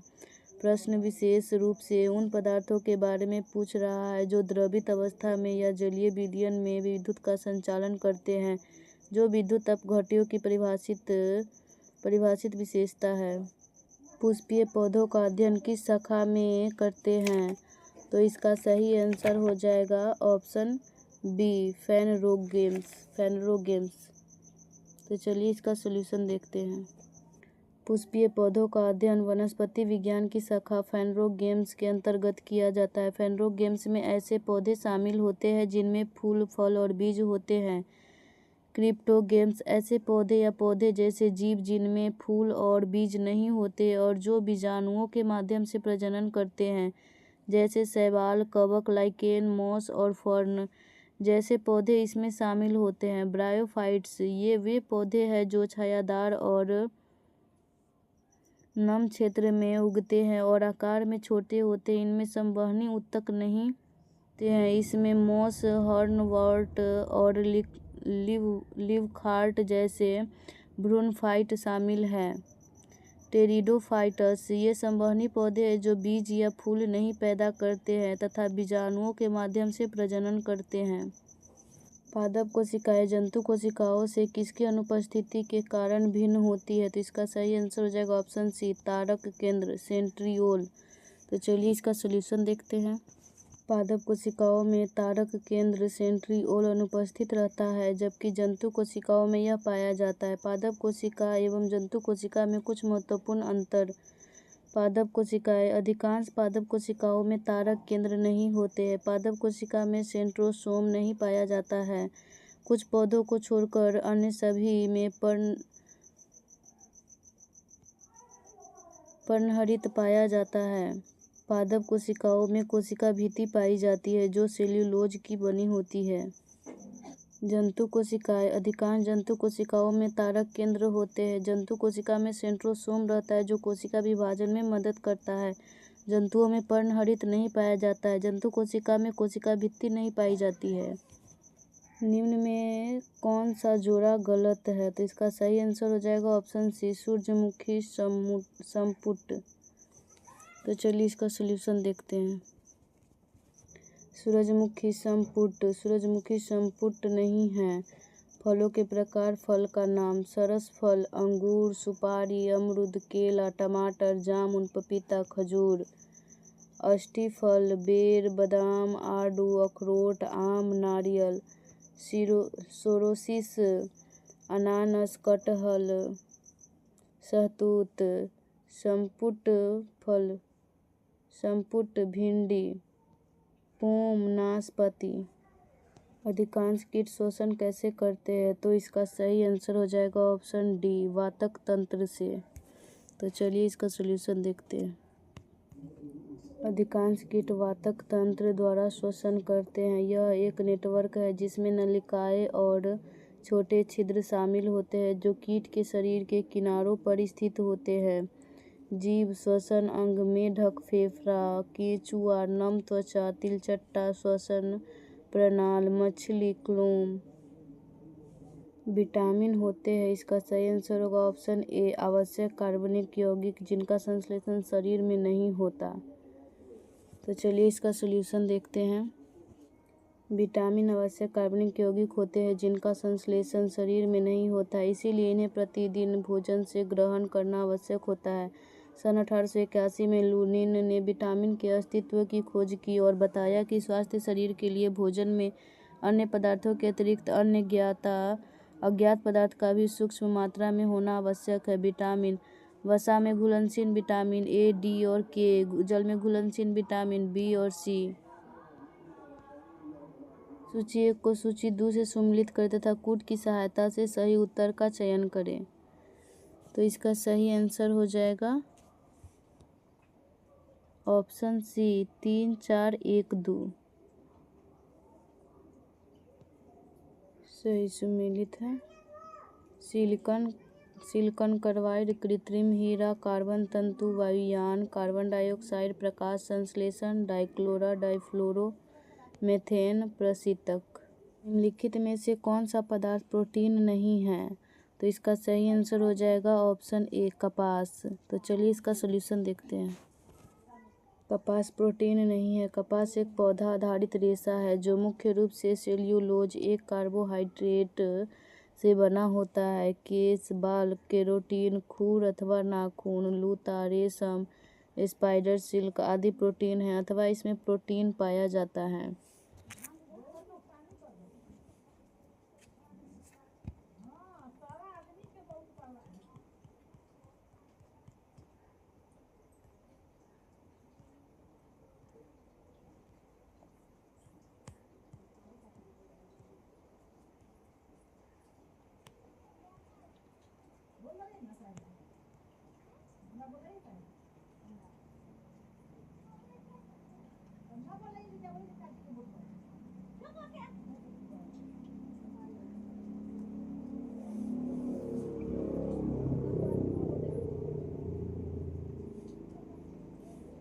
Translate the sentence into English. तुमने मेरा दिल जीत लिया।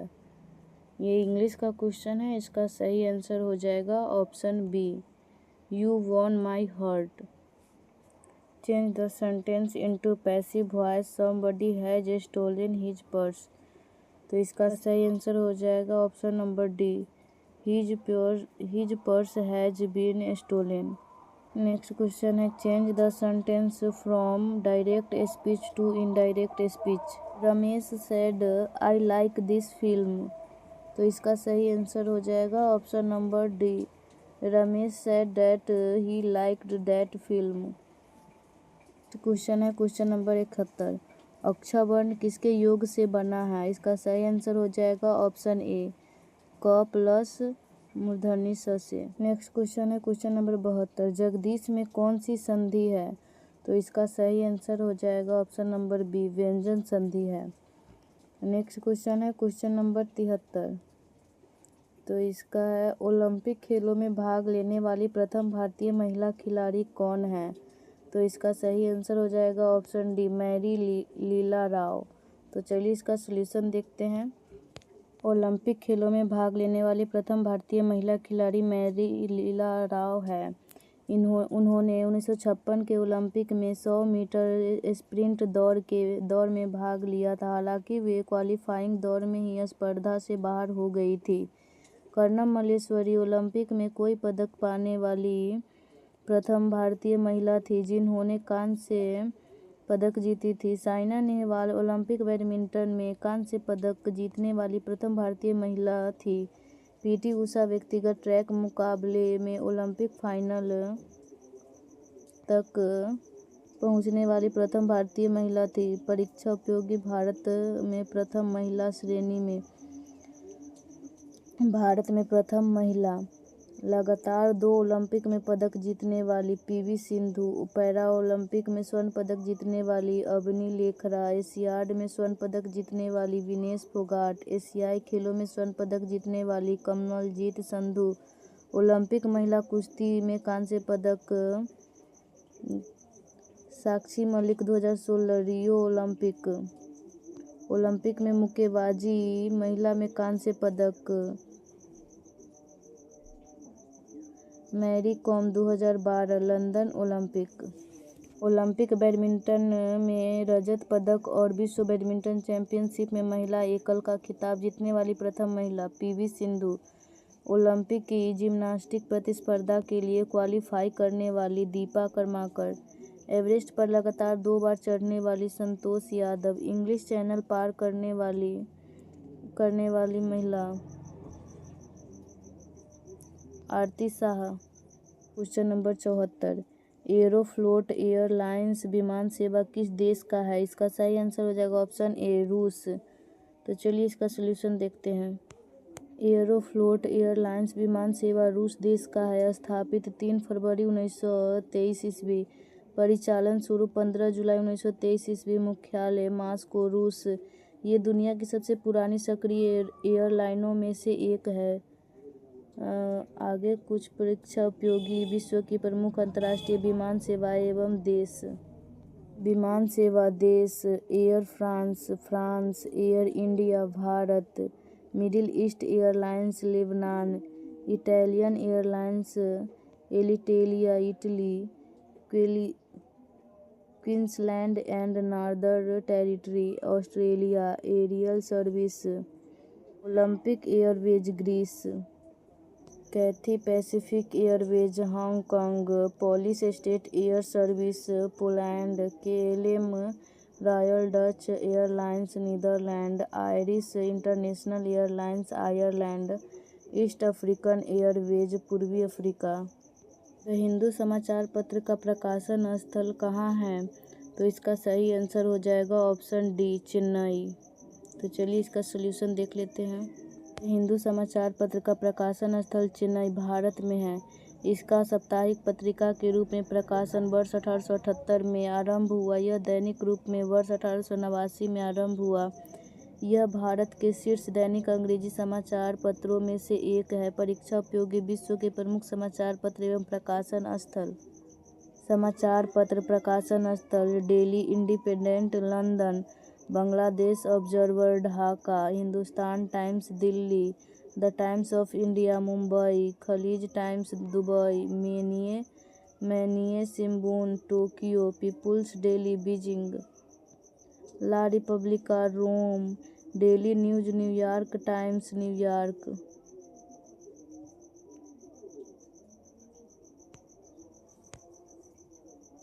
75 हो गया, 76।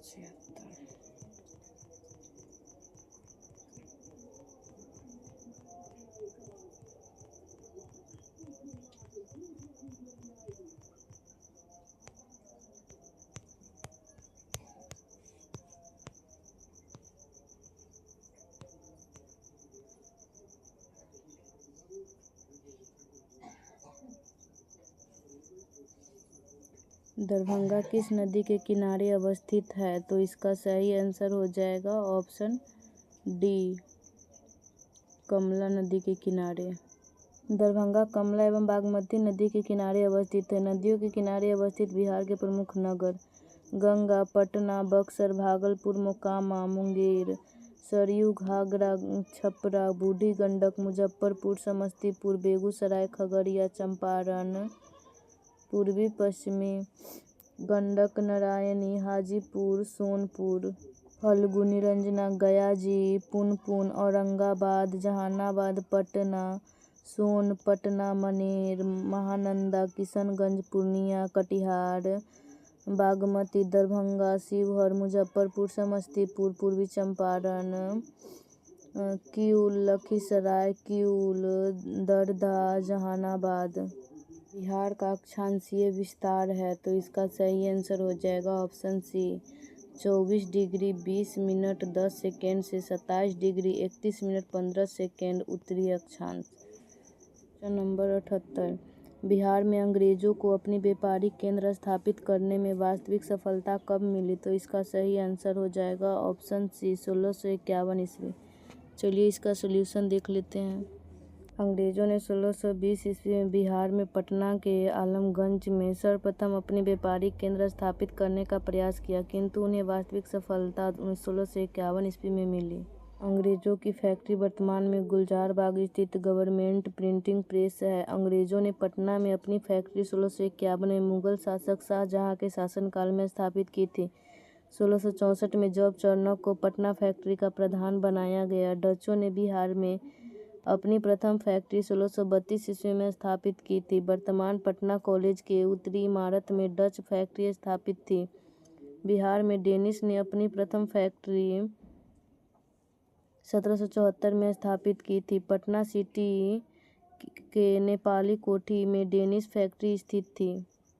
मीर कासिम ने 1763 ईस्वी में पटना में अंग्रेजी फैक्ट्री के एजेंट एलिस सहित 148 कैदियों की हत्या करवा दी, जिसे पटना हत्याकांड के नाम से जाना जाता है। 1770 तथा 1783 ईस्वी में बिहार तथा बंगाल में भयंकर अकाल पड़ा था। इस समस्या के समाधान हेतु अनाज भंडारण के लिए पटना गोलघर का निर्माण हुआ। गोलघर का वास्तुकार जॉन गॉस्टिन था। इसका निर्माण कार्य 1724 में वारेन हेस्टिंग्स के समय शुरू हुआ और 20 जुलाई 1786 को कॉर्नवालिस के समय पूरा हुआ। पटना विश्वविद्यालय की स्थापना कब की गई थी? इसका सही आंसर होगा ऑप्शन सी, 1917 ईस्वी में। तो चलिए इसका सलूशन देखते हैं। पटना विश्वविद्यालय की स्थापना 1 अक्टूबर 1917 ईस्वी में की गई थी। पटना विश्वविद्यालय देश का 7वां सबसे पुराना विश्वविद्यालय है। पटना कॉलेज की स्थापना 1863 ईस्वी में की गई। पटना उच्च न्यायालय की स्थापना 1916 में की गई। बालिका शिक्षा हेतु पटना में पटना विमेंस कॉलेज की स्थापना 1940 ईस्वी में की गई। इसकी स्थापना sisters of the apostolic Carmel द्वारा की गई। बिहार इंजीनियरिंग कॉलेज को 2004 ईस्वी में NIT का दर्जा दिया गया। पटना में IIT की स्थापना में 2008 ईस्वी में हुई। पटना में एम्स की स्थापना 2004 में हुई। गया में IIM की स्थापना 2015 में हुई। पटना संग्रहालय की स्थापना 1917 ईस्वी में तथा बिहार संग्रहालय की स्थापना 2015 ईस्वी में किया गया। भारत के पहले गरुड़ एयरोस्पेस की कृषि ड्रोन स्वदेशीकरण केंद्र की स्थापना कहाँ किया गया है? इसका सही आंसर होगा ऑप्शन डी, चेन्नई। चलिए इसका सोल्यूशन देखते हैं। चेन्नई में भारत के पहले गरुड़ एयरोस्पेस की कृषि ड्रोन स्वदेशीकरण केंद्र का उद्घाटन किया गया है। इसका उद्देश्य भारत में ड्रोन निर्माण तथा कौशल विकास को बढ़ावा देगा। अन्य महत्वपूर्ण तथ्य: भारतीय सेना के पूर्व प्रमुखों के बीच समन्वय को मजबूत करने के लिए नई दिल्ली में चिप्स चिंतन का आयोजन किया गया है।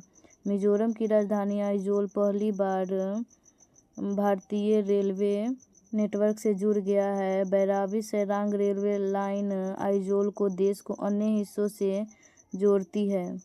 निम्नलिखित में से कौन सी पहली भारतीय ई-कॉमर्स कंपनी है जो आरबीआई में एनबीएफसी लाइसेंस प्राप्त की है? इसका सही आंसर होगा ऑप्शन सी, फ्लिपकार्ट।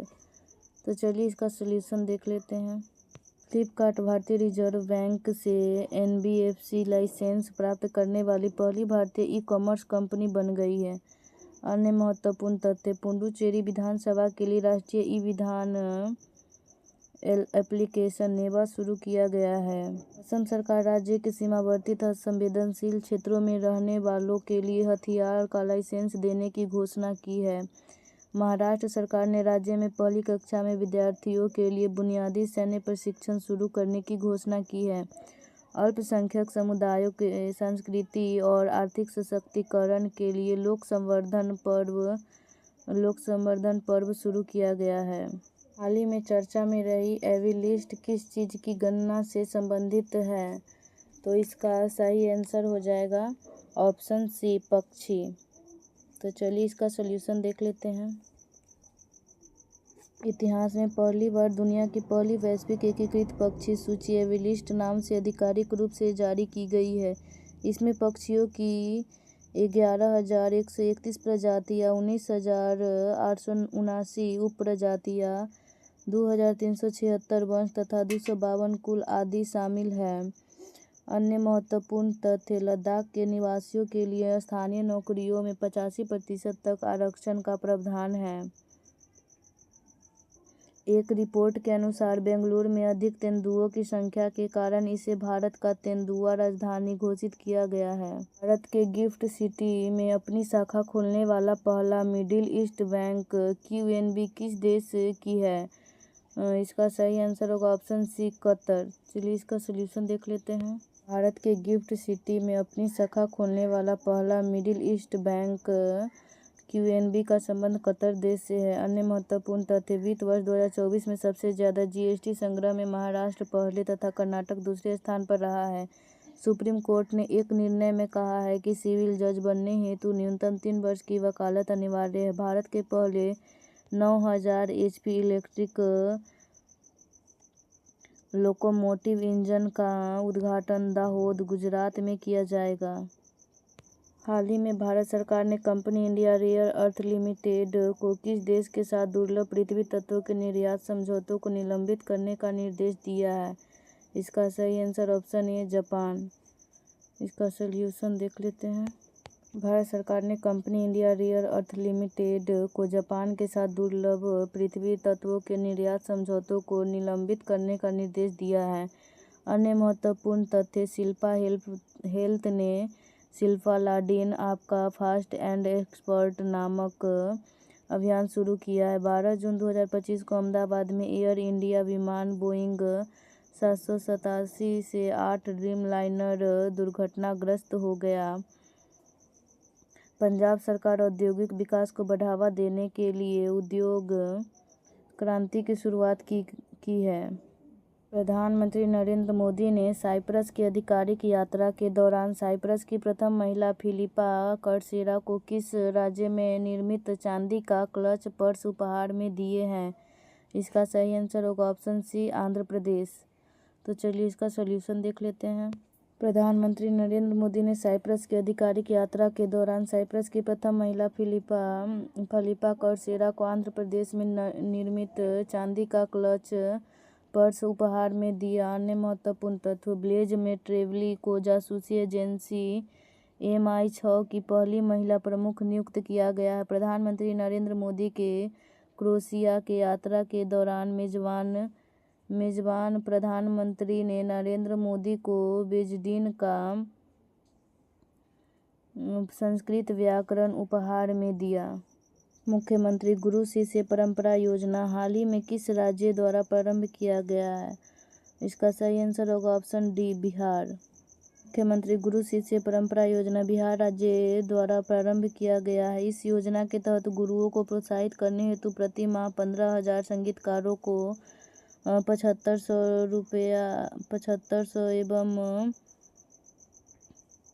विद्यार्थियों को 3,000 दिए जाएंगे। विभिन्न राज्य सरकार द्वारा शुरू की गई योजनाएं। योजना, राज्य और उद्देश्य। महतारी वंदना योजना छत्तीसगढ़ 70 लाख से अधिक महिलाओं को 1,000 रुपये की मासिक सहायता। मुख्यमंत्री मैया सम्मान योजना झारखंड महिलाओं को वित्तीय सहायता कर उनके शिक्षा, स्वास्थ्य और पोषण स्तर में सुधार लाना। बफर में सफर योजना उत्तर प्रदेश बाघ अभयारण्यों के बफर में पर्यावरण अनुकूल पर्यटन को बढ़ावा देना। श्रमिक बसेरा योजना गुजरात वित्तीय अस्थिरता का सामना कर रहे श्रमिकों एवं मजदूरों को आवास प्रदान करना। हाल ही में रामानुजन एक महान गणितज्ञ की यात्रा पुस्तक का विमोचन किस संस्था द्वारा किया गया? इसका सही आंसर होगा ऑप्शन बी, भारतीय राष्ट्रीय अभिलेखागार। तो चलिए इसका सॉल्यूशन देख लेते हैं। रामानुजन एक महान गणितज्ञ की यात्रा पुस्तक का विमोचन भारतीय राष्ट्रीय अभिलेखागार द्वारा किया गया। भारतीय राष्ट्रीय अभिलेखागार के इस विशेष समारोह का आयोजन डॉक्टर अंबेडकर अंतर्राष्ट्रीय केंद्र, नई दिल्ली में संपन्न हुआ। परीक्षा उपयोगी कुछ अन्य महत्वपूर्ण पुस्तक एवं लेखक। कारगिल एक यात्री की जुबानी, Rishi Raj, Kargil war, the turning point, Magod Basappa, Ravindranath, pitch ride, my life in Indian cricket, Amrit Mathur, monsoon, Abhay K, Krishna the seventh sense, Devashish Chatterjee, Gandhi a life in 3 campus, MJ Akbar, the winners mindset, Shane Watson. 5वां खेलो इंडिया शीतकालीन खेल 2025 का पहला चरण कहाँ आयोजित किया गया? इसका सही आंसर होगा ऑप्शन ए, लद्दाख। इसका सॉल्यूशन देख लेते हैं। 5वां खेलो इंडिया शीतकालीन खेल 2025 का पहला चरण का आयोजन लद्दाख में तथा दूसरा चरण जम्मू कश्मीर में आयोजित किया गया। खेलो इंडिया शीतकालीन खेल 2025 पदक सूची। रैंक, राज्य, संस्थान, स्वर्ण पदक, रजत पदक, कांस्य पदक और कुल पदक। आर्मी स्वर्ण पदक 7, रजत पदक 5 और कांस्य पदक 6, कुल 18। हिमाचल प्रदेश 6, 5, 7, कुल 18। लद्दाख 4, 2, 1, कुल 7। महाराष्ट्र 3, 5, 5, कुल 13। तमिलनाडु स्वर्ण पदक 3, रजत पदक 2, कांस्य पदक 0 और कुल पदक 5। परीक्षा उपयोगी कुछ अन्य प्रमुख योजनाएं 24 से 25। योजना संचार मित्र योजना दूरसंचार विभाग, एक वैज्ञानिक एक उत्पादन योजना भारतीय कृषि अनुसंधान परिषद, पंडित दीनदयाल उपाध्याय गरीबी मुक्त ग्राम योजना राजस्थान, पारी परियोजना संस्कृति मंत्रालय, नैनो उर्वरक सब्सिडी योजना सहकारिता मंत्रालय। जनवरी 2025 में विजय हजारे ट्रॉफी के फाइनल में निम्न में से कौन सी टीम उप विजेता रहा है? इसका सही आंसर होगा ऑप्शन डी, विदर्भ। चलिए इसका सॉल्यूशन देख लेते हैं। जनवरी 2025 में विजय हजारे ट्रॉफी के फाइनल में विदर्भ का टीम उप विजेता रही है। विजय हजारे ट्रॉफी 2024 से 25 फाइनल मुकाबला का आयोजन बारोदोरा गुजरात, विजेता कर्नाटक, उप विजेता विदर्भ। फाइनल का सर्वश्रेष्ठ खिलाड़ी Ravichandran Smaran, Karnataka. Player of the tournament Karun Nair, Vidarbha. हाल ही में निधन हुए अयोध्या में श्री राम जन्मभूमि के मुख्य पुजारी निम्नलिखित में से कौन थे? इसका सही आंसर होगा ऑप्शन सी, आचार्य सत्येंद्र दास। चलिए इसका सॉल्यूशन देख लेते हैं। आचार्य सत्येंद्र दास अयोध्या में श्री राम जन्मभूमि के मुख्य पुजारी थे, जिनका 12 फरवरी 2025 को निधन हो गया। प्रसिद्ध पर्यायनविद तुलसी गौड़ा का निधन 16 दिसंबर 2024 को हुआ। राम सहाय पांडे मध्य प्रदेश के प्रसिद्ध राई लोक नृत्य कलाकार थे, जिनका निधन 8 अप्रैल 2025 को हुआ। वर्ष 2022 में पद्मश्री से सम्मानित एवं योग के प्रसिद्ध साधक और आध्यात्मिक गुरु बाबा शिवानंद का निधन 3 मई 2025 को हुआ। यामिनी कृष्णमूर्ति, जो कि प्रसिद्ध भरतनाट्यम एवं कुचिपुड़ी नृत्यांगना थी, का निधन 3 अगस्त 2024 को हुआ। हाल ही में किसे राष्ट्रीय सुरक्षा सलाहकार बोर्ड के अध्यक्ष के रूप में नियुक्त किया गया? इसका सही आंसर होगा ऑप्शन ए आलोक जोशी। इसका सॉल्यूशन देख लेते हैं। राष्ट्रीय सुरक्षा सलाहकार बोर्ड के अध्यक्ष अप्रैल 2025 में आलोक जोशी को नियुक्त किया गया है। एनएसए भारत की राष्ट्रीय सुरक्षा परिषद एनएससी का एक महत्वपूर्ण अंग है। यह बोर्ड रणनीतिक सुरक्षा, विदेश नीति और रक्षा मामलों पर नीतिगत सुझाव देने के लिए बनाया गया है। मनोज पांडा को 16वें वित्त आयोग का सदस्य नियुक्त किया गया है। इंडियन ऑयल कॉरपोरेशन के नए अध्यक्ष अरविंदर सिंह सहनी को नियुक्त किया गया है। हाल ही में अजय भूषण पांडे को एशियाई अवसंरचना निवेश बैंक के नए उपाध्यक्ष हेतु नियुक्त किया गया है। पटना हाई कोर्ट के पूर्व मुख्य न्यायाधीश कृष्णन विनोद चंद्रन को सुप्रीम कोर्ट का जज नियुक्त किया गया है। हाल ही में कृत्रिम चट्टान परियोजना का शुभारंभ किस उद्देश्य से किया गया है? इसका सही आंसर हो जाएगा ऑप्शन डी, मछली उत्पादन को बढ़ावा देने हेतु। चलिए इसका सलूशन देख लेते हैं। कृत्रिम चट्टान परियोजना का शुभारंभ मछली उत्पादन को बढ़ावा देने हेतु मत्स्य पालन विभाग द्वारा शुरू किया गया है। यह परियोजना प्रधानमंत्री मत्स्य संपदा योजना के अंतर्गत आती है, जिसका उद्देश्य सतत, समावेशी और पारिस्थितिकी रूप से स्वस्थ मत्स्य पालन सुनिश्चित करना है। हाल ही में जारी QS world university ranking sustainability 2025 में भारत का शीर्ष विश्वविद्यालय कौन सा है? तो इसका सही आंसर हो जाएगा option number C, IIT Delhi. तो इसका सॉल्यूशन देख लेते हैं। यूएस यूनिवर्सिटी रैंकिंग सस्टेनेबिलिटी 2025 में भारत का शीर्ष विश्वविद्यालय आईआईटी दिल्ली रहा। इस रैंकिंग में 78 भारतीय विश्वविद्यालय शामिल है। इस रैंकिंग 3 प्रमुख स्तंभों पर्यावरणीय प्रभाव, शासन और सामाजिक प्रभाव पर ध्यान केंद्रित करते हुए स्थिरता में विश्वविद्यालय के योगदान का आकलन करती है। विश्वविद्यालय का नाम विश्व रैंकिंग भारत में रैंक आईआईटी दिल्ली 171, भारत में पहला, आईआईटी खड़गपुर 202, भारत में रैंक 2, आईआईटी बॉम्बे 234, भारत में तीसरा, आईआईटी कानपुर 245 और भारत में चौथा, आईआईटी मद्रास विश्व में 277 और भारत में 5वां। हाल ही में राष्ट्रीय अंतरिक्ष दिवस को मनाने की घोषणा की गई है।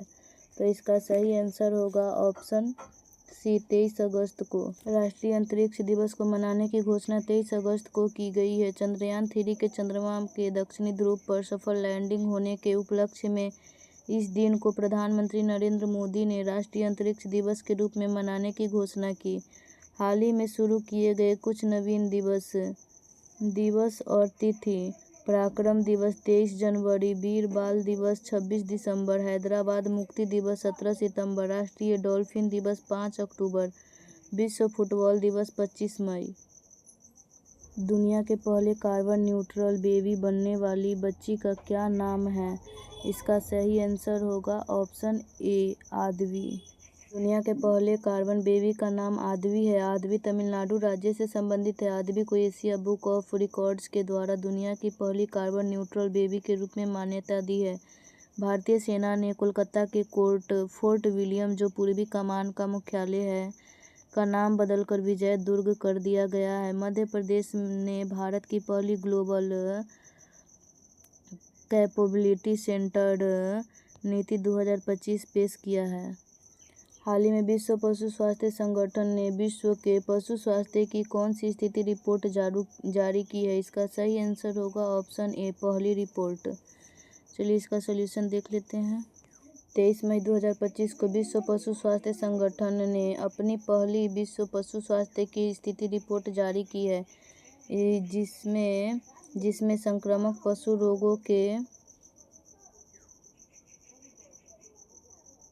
बढ़ते वैश्विक खतरे पर प्रकाश डाला गया है। इस रिपोर्ट के अनुसार 47% संक्रामक पशु रोगों में जूनोटिक क्षमता होती है, अर्थात जो मनुष्य में फैल सकते हैं। WHO एक अंतर सरकारी संगठन है जिसकी स्थापना वर्ष 1924 में पशु रोगों के नियंत्रण, पशु स्वास्थ्य और कल्याण में सुधार के लिए की गई थी। विश्व पशु स्वास्थ्य संगठन को पहले ऑफिस हाल ही में पुरी के भव्य मंदिर से प्रेरित होकर निम्न में से किस राज्य में जगन्नाथ धाम मंदिर का निर्माण किया गया है? इसका सही आंसर हो जाएगा ऑप्शन सी, पश्चिम बंगाल। तो चलिए इसका सॉल्यूशन देखते हैं। पश्चिम बंगाल के दीघा में उद्घाटित जगन्नाथ धाम मंदिर धार्मिक विरासत और स्थापत्य सौंदर्य का प्रतीक बनकर उभरा है। यह मंदिर 12वीं शताब्दी में निर्मित पुरी, ओडिशा के जगन्नाथ मंदिर के तर्ज पर बनाया गया है। पश्चिम बंगाल में निर्मित जगन्नाथ धाम मंदिर का निर्माण कलिंग स्थापत्य शैली में किया गया है। यह बंसी पहाड़पुर सैंडस्टोन से निर्मित है। परीक्षा उपयोगी अन्य महत्वपूर्ण तथ्य। खबरों में रहा सिंहाचल मंदिर कर्नाटक राज्य में स्थित है। हाल ही में निकोबार शहर के वर्जिन नारियल को GI टैग से सम्मानित किया गया है। फ्लेमिंगो फेस्टिवल 2025 का आयोजन आंध्र प्रदेश राज्य में किया गया। खबरों में रहा नुगु वाइल्ड लाइफ सेंचुरी कर्नाटक राज्य में स्थित है। हाल ही में असम राज्य के करीमगंज जिले का नाम बदलकर श्री भूमि जिला किया गया है।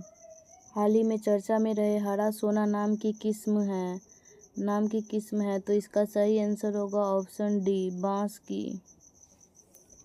हरा सोना नाम की किस्म बांस की है। कोंडा बेंदुरु बांस की किस्म डेंड्रोकैलेमस एस्ट्रिक्स को प्रायः हरा सोना कहा जाता है। यह बांस मुख्यतः गोदावरी घाटी में उगाया जाता है। कोंडा बेंदुरु बांस के कोपल कोंडा रेड्डी जनजाति के लिए एक मुख्य आहार है। यह पोषक तत्वों से भरपूर है, जिसमें प्रोटीन, विटामिन, अमीनो एसिड और लोहा प्रचुर मात्रा में पाया जाता है।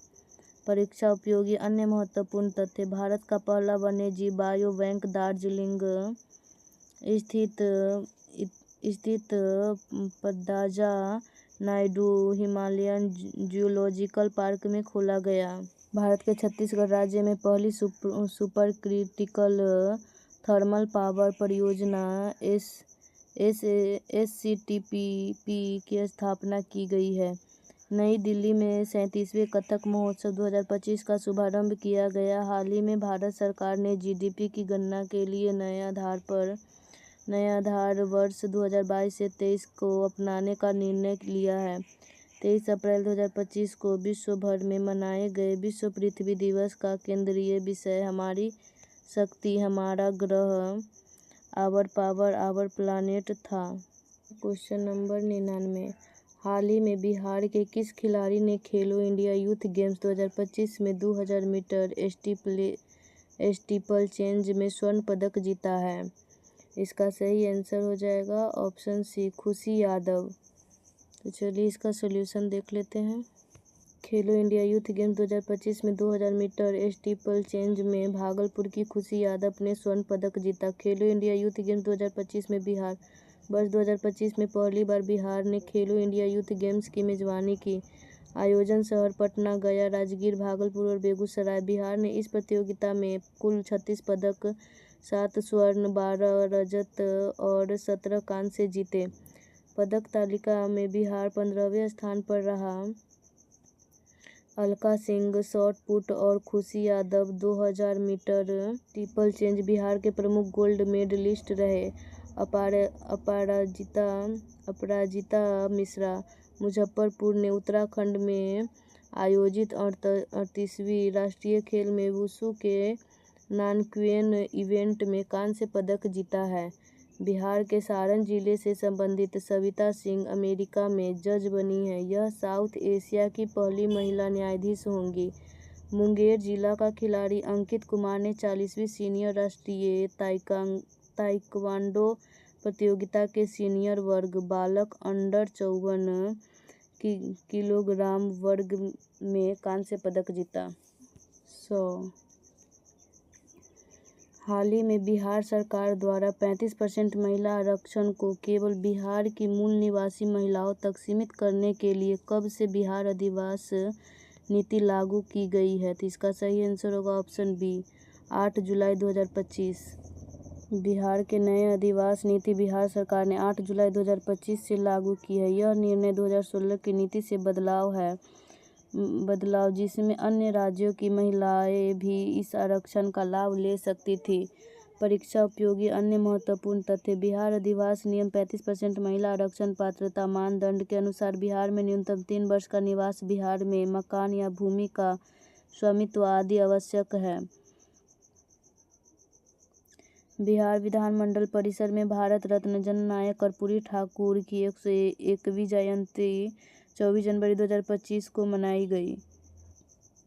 बिहार सरकार ने स्कूली बच्चों और छात्रों के परिवहन के लिए ऑटो रिक्शा या ई रिक्शा का परिचालन प्रतिबंधित करने का निर्णय 1 अप्रैल 2025 से लिया है। हाल ही में बिहार सरकार ने बिहार भूमि सर्वे को पूरा करने की समय सीमा जुलाई 2025 से बढ़ाकर जुलाई 2026 तक कर दी है। तो गाइज, आप लोग को हमारी वीडियो कैसी लगी? अगर अच्छी लगी तो लाइक करें, शेयर करें और कमेंट करें। अगर इस चैनल पे नए हैं तो चैनल को सब्सक्राइब करें। Thank you.